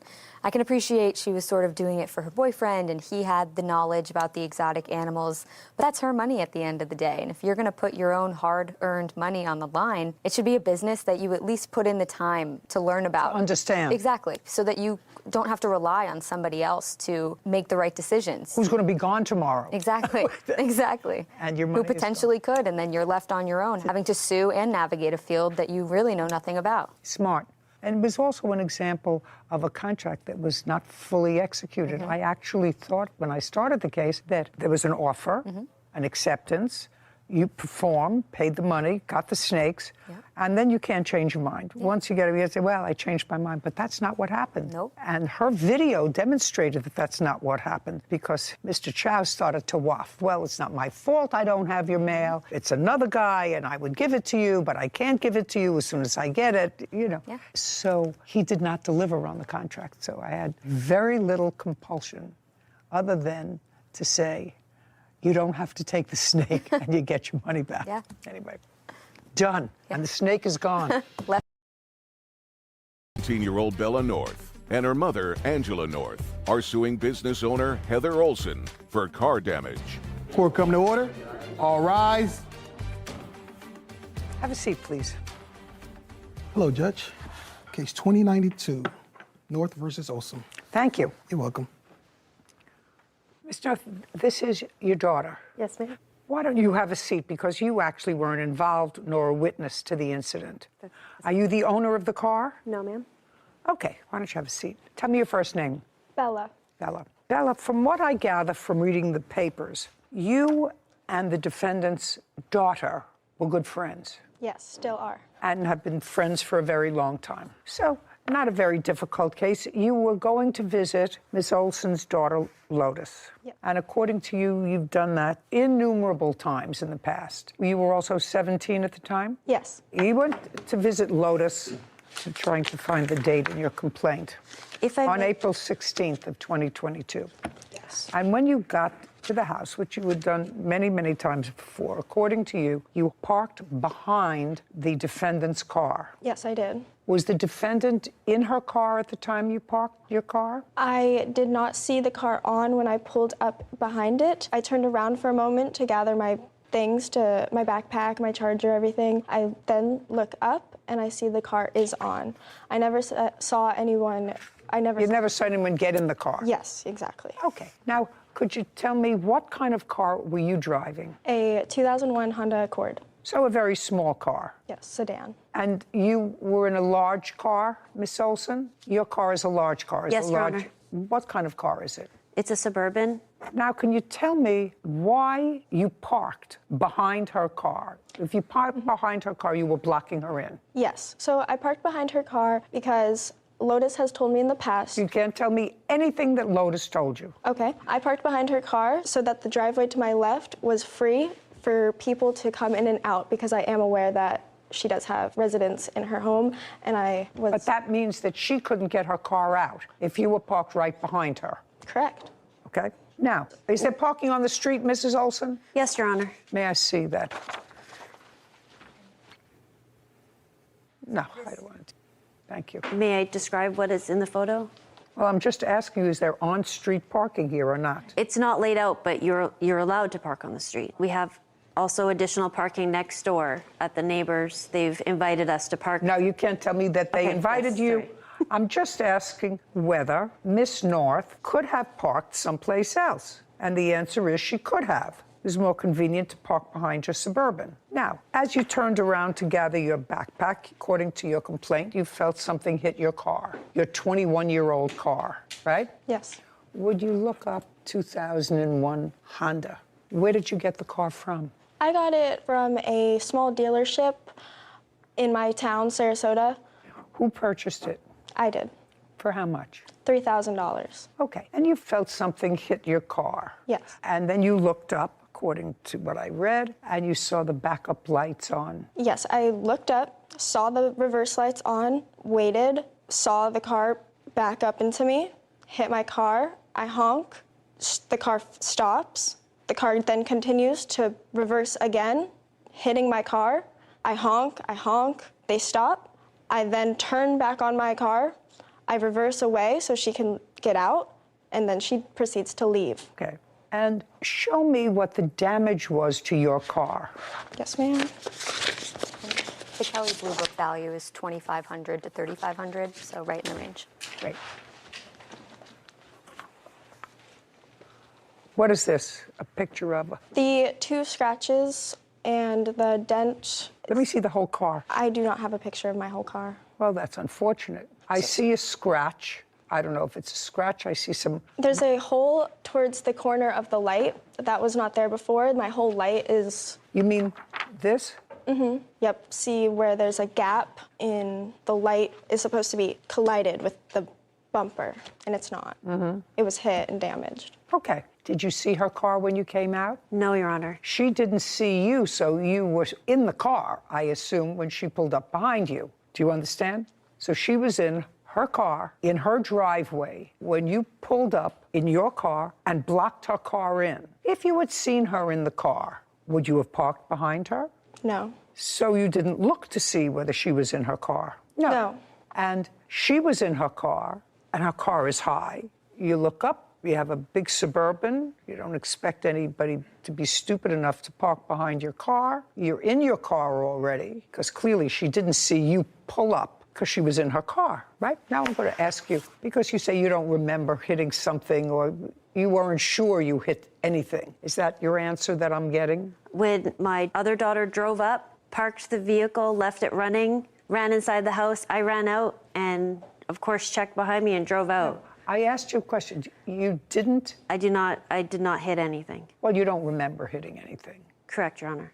Yeah, because I don't think Miss North would have made up this story. You had a big car, backed out, and you drove away. Did you see her car pull off when you backed out? No, Your Honor. You did not? No, Your Honor. When she pulled out, did she go in the same direction as you did or the opposite direction? The same direction. Okay. Did you see her car after you pulled out? No, Your Honor. Not until 2 hours later when we met. Tell me what happened 2 hours later. After returning from my appointment, I met Bella at the next door neighbors where we parked, and That's when we examined each other's vehicles. Well, did she call you? How did you find out that there was an accusation that you would hit her car? Because we met at the designating parking spots that we've agreed to park at. And So it was just serendipitous that you met there at the same time, or had you been in communication, either with her or your daughter? I was at a brief appointment, and when I returned home, that's where I parked. And Bella also parked there because that is where we Okay, so when you moved your car after the defendant, according to you, hit your car, did you park in another spot? Yes. Did you park in the neighbor's spot? I did. Okay, so that would indicate to me that you were aware that you were supposed to, or could, if there were other cars in it, park in the neighbor's spot, because otherwise I wouldn't park in a neighbor's house. So you were aware you could park there. I'm never sure when the neighbors are home or not, and I don't feel comfortable parking at a neighbor's But you house. did park in the neighbor's spot after this happened on April 16th. You did not pull back into Miss Olson's driveway. You pulled into the neighbor's spot. I did. And then you went into the house to visit Lotus, right? Yes. Now, Lotus didn't witness this, I assume? No. When you met in the neighbor's spot, did you show Miss Olson the damage? I did. We didn't meet there. We met outside of her house as I was leaving Lotus's house and she was going in. I confronted her about it, and then... Tell me what you said when you say you confronted her. Tell me what you said to her. That's the question. I said, "Are you aware that you hit something earlier?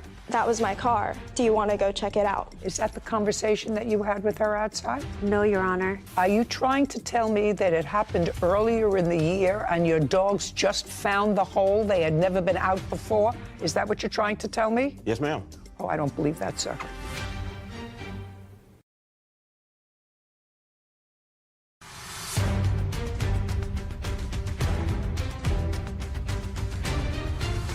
"17-year-old Bella North and her mother, Angela North, claim business owner Heather Olson owes for car damage."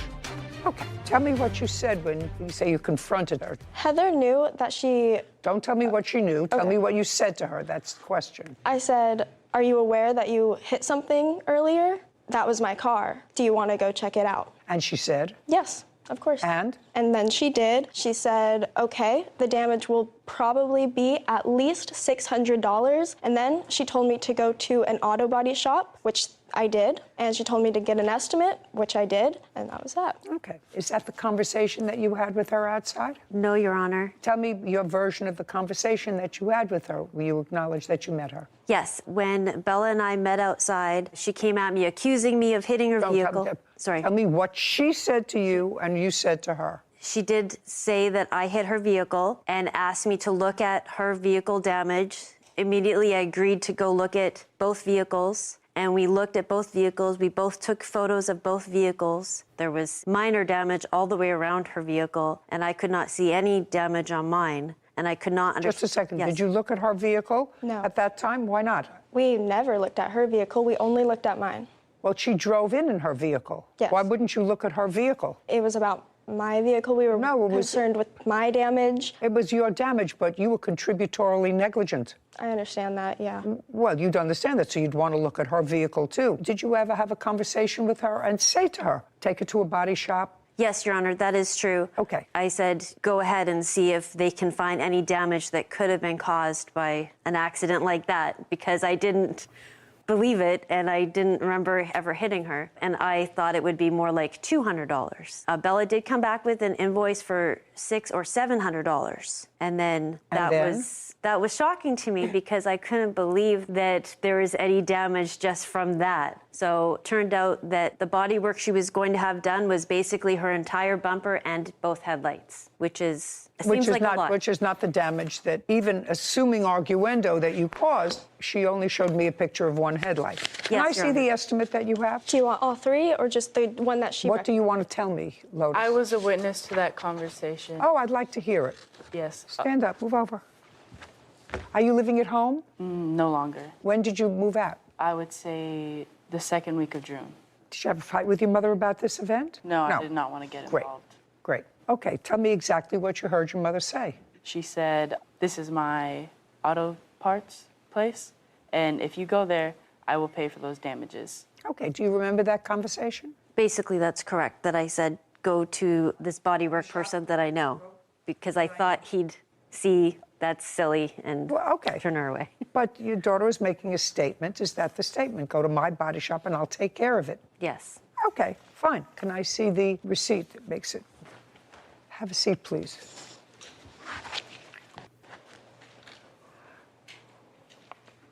This says customer pays $0, insurance pays $7.95. In my historical brain of information, an estimate from a body shop when they believe insurance is going to pay for it is always a little bit inflated. Did you have your car fixed? Not yet. Not yet. Okay. You agreed to pay for the damage. That's what you agreed to. I will tell you, if you had not agreed to pay for the damage, I would find the plaintiff 50% responsible for this accident. She was as negligent as you were in hitting her car, and I do believe that you hit her car. So absent an agreement by you to pay for the damage, I would actually split this between the two of you and find the plaintiff 50% contributorily negligent. But since you agreed to pay for the damage and you acknowledge you agreed to pay for the damage, I must rely on this bill, which is $795. Judgment for the plaintiff. Thank you.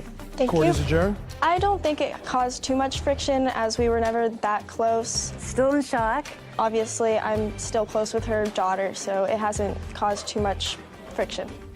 I agreed with your judgment to give the plaintiff a little bit of money, but I'm not so sure on the contributory negligence reasoning. I agree that parking behind someone's vehicle is never ideal, but if you're going to operate a motor vehicle, you have to check your surroundings. I think that people have to be more careful when they're People have driving. to be vigilant, but you know, just because there's an accident doesn't mean it has to be always someone's fault. Sure. That's why they invented the doctrine of contributory negligence. I actually think it was just lazy of the plaintiff to park in a spot. She wasn't paying attention to her surroundings because she didn't see the defendant in her car. The defendant ran into her car, didn't see the little car behind. I believe that they were equally responsible. But for the agreement that the defendant made, I would not have awarded her the whole thing. I would have awarded her 50%. Seemed like just a case of blind spots and bad timing. Yeah, that's true. Case 2078, Ali versus Miller. All parties, please step forward. Syed Ali is suing dog owner Abra Miller for car damage from a dog attack. Mr. Ali, you bought yourself a Tesla. Yes, ma'am. A new one? Yes. When did you buy it? I bought it on 6th of June. Of this year? Yes. How much did you pay for it, sir? 68. And there was a loan on the car? There's a loan on the car here. So you have full insurance on the car? Yes. What's your deductible? Deductible is $1,000. $1,000. Yes. This is what your case is about. You were going to check on a child's house of yours. Yes, ma'am. It's my son's house. I go there every day. We bought that house for on my son's and my name. It's for my... Oh, so it's a house that's jointly owned by you and your son? Yes, ma'am. But you don't live there regularly? I don't live there. And where does Mr. Miller live? He lives on a different street, but his backyard and my backyard, they meet each other in the back. How long have you owned that house? Since 2014. Long time. Long time. Have you met Mr. Miller? I met him a few times, yes. Mr. Miller, you recall meeting Mr. Ali? Yes, ma'am, once. Okay, but you've met him? Yes, ma'am. Before June 6th? Yes, ma'am. And your son lives in the house. Anybody else live in the house? You live in the house. Is this a tenant in the house? She's a tenant. Yes. Does your son have dogs? No. And does the tenant have a dog? She does. What kind of dog? A Yorkie. You have a Yorkie? Yes. It's a small dog. Yes. Yes. So you have one Yorkie in the house. And you have 2 dogs. Yes, ma'am. What kind? A pit bull breed. Pit bull? Yes, ma'am. And the other? No, both are the same. Both are the same. One's actually the mom and the son. And how old are they? The mom's 10, the son's about 8. And you've had them for years? Since they were born. So June 16th, you go to check on the house. Yes. Tell me what you saw when you pulled up to the house. When I went there to the house to check my mail, I saw 2 dogs. Where did you see the 2 dogs? I saw them in the porch. On your porch? Yes. Okay. Had you ever seen those dogs before? No, I never saw them before. Could you describe them for me? They're a big size. They are black and white, and they're... One was black and white or both black and white? No, the one is black and white, and I have some pictures of them. Oh, you took photos? Yes, ma'am. Yes, Judge. You took photos of them on the porch or initially when you saw them? After I saw them, I was walking out, then I took the picture. Okay, may I see the photograph? Take out the photographs of your dogs.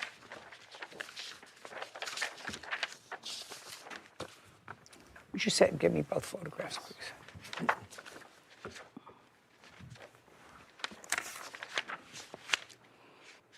I see. One is black. One is white. And one is fawn color and white. Are these pictures of your dogs? Those are pictures of my dogs. At his house? Yes, ma'am. Okay, so now your dogs are out. You're not at his house, just your No, dogs. Just the dogs. Okay, so now I got it. So you took pictures of the dogs the day of this incident at your house? Yes. And these are your dogs? Yes, ma'am. Okay, tell me what happened with your car. Most states now exclude certain dogs from their policy. One that's right on top of the list are pit bulls. You are aware of that.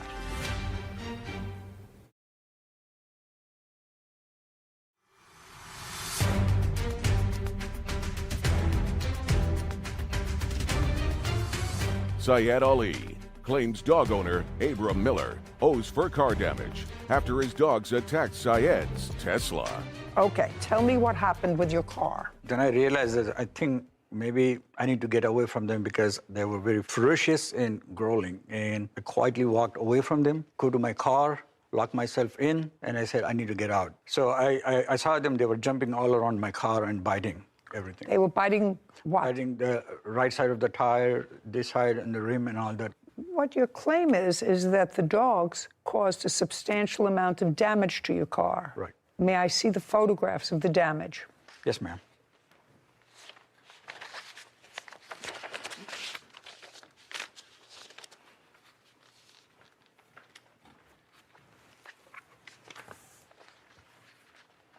So the car had scratches on it, I see. And what about the wheel rim? Is that, you're also showing me the scratches on the wheel rim? Yes, they were biting all the rims and the tire, and they went into the front and bit on the bumper. May I see that?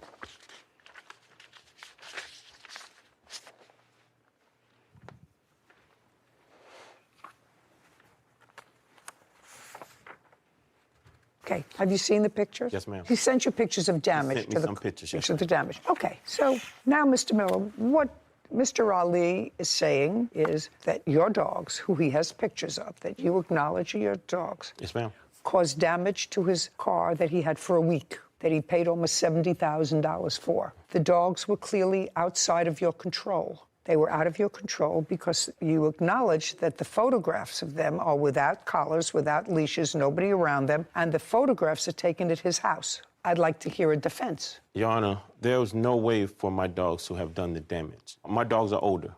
One of them has no teeth. We have to put water and stuff on her food just so she can eat. The other dog's teeth are filed down. Both of them are up in age.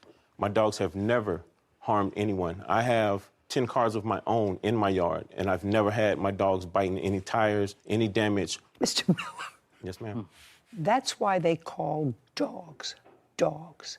They're animals. Yes, ma'am. Because on one dog, it looks as if the incisors are filed down a little bit. Still has teeth, but the incisors are filed down. Is what you're telling me that that was a natural process, or you had them filed down? No, ma'am. Absolutely natural. Absolutely not what? Absolutely natural. Absolutely natural. Okay, so the dogs still have teeth. They are smoother rather than sharp, but they still have teeth. Okay, but that's why they're dogs. You weren't there to witness this, so I have to assume that what the plaintiff tells me is true because his evidence is consistent with that. He has photographs of your dogs outside of your control, no collar, no leash, at his house. And he said that he took those pictures on the date of the incident, and he has damage to his car. Now, if somebody has that problem, they don't want to blame the wrong person. And the dogs he's identified as causing the damage are your dogs. I'm still waiting for a defense. You mean the fact that they've never done it before you think is a defense? No, ma'am, not. What were they doing outside of your control? They actually got out of my yard from a previous tenant of his dogs that dug a hole up under my gate. Just a second. So a previous tenant of his had a dog. I had several dogs. Several dogs. Yes, ma'am. doesn't live there anymore, dug a hole under the fence. When did that happen? That was earlier that year. Okay, and when did you first discover it? I didn't realize it until after this incident. Are you trying to tell me that it happened earlier in the year and your dogs just found the hole? They had never been out before? Is that what you're trying to tell me? Yes, ma'am. Oh, I don't believe that, sir. You're responsible for his deductible. Did you have the car fixed? No, not yet, ma'am. Why not? I have an estimate, and I approached him of that, and I said, let's see if we can do something about this. Mr. Ali. Yes, sir. You Yes, have ma'am. insurance. Yes. And you have insurance for this type of problem. Yes, Judge. And you have a $1,000 deductible. Yes, Judge. Did you advise your insurance company? I wasn't, because I was trying to see what my good friend neighbor wants to do. Do you own your home? Yes, ma'am. Do you have homeowners insurance? Yes, ma'am. Does the homeowners insurance exclude your pit bulls? Do they exclude them? I'm not sure. Well, in what state do you live? Florida. In Florida. Would you look up and see what's the name of your insurance carrier? I'm not sure, Your Honor. I just switched insurance companies. Did you have insurance, homeowners insurance, in June? Yes, ma'am. You did? Absolutely. Well, did you inform your insurance company that there was a problem? No, ma'am. Why not? Because I was trying to get an understanding of what was going on. I'm just telling you what's going on. So now you know what's going on. Your dogs caused damage to his car. Most states now exclude certain dogs from their policy. One that's right on top of the list are pit bulls. You are aware of that. Yes, ma'am. And either you pay a higher premium or the insurance company says we're not insuring them. You do understand that? Yes, ma'am. Okay, so now you understand that your policy exclude your pit bulls. I don't think so. No, ma'am. Well, I don't know, and I don't know how to find that out unless you can give me a definitive answer, Sarah. It depends upon the insurance company. It does. Yeah, and you don't remember your insurance company. So, Mr. Ali, he's not paying the $8,000 that it's going to take to fix your car. That's what you have insurance for. Okay? But he's going to pay the deductible. You have insurance. It's a brand new car because you have a loan. So you must have insurance, which I'm sure you do. Yes, I do. Then if you were having a difficult time with Mr. Miller and his insurance, which I could probably understand because it may exclude his dogs from the policy, you have to advise your insurance company. And I don't understand why you didn't do that. But I was going to see if he wants to go ahead and fix it. Well, he's not paying $8,000 to fix it. He's going to pay the $1,000 deductible on your policy. He was suggesting me that he could just go and get a spray paint and paint that little thing. And I didn't like that idea. And I said, let's go to Tesla and have it done by the properly from... Absolutely. I agree with you. It's a brand new car. You should have it done by Tesla through your insurance. That's true. Yes. Good. Judgment for the plaintiff in the amount of $1,000, which covers your deductible. We're finished. This court is adjourned. Animal control said my dogs were so loving and peaceful. They showed no aggression to them. I mean, I like to have people as good neighbors. Even after they put the pole and the hoop around their necks, my dogs were wagging their tails. The neighbor's dog has some damage to my car, and I want the neighbor to be up to that responsibility. The plaintiff bought a new Tesla and has a loan on the Tesla. When you have a loan on a car, you're required by the lender to maintain insurance, both collision and liability. This is not a malicious act. It was a careless act. And I think he should use his insurance to pay for it. I think it was fair. I don't think that there was an issue of fact. Did you? No, I didn't. I think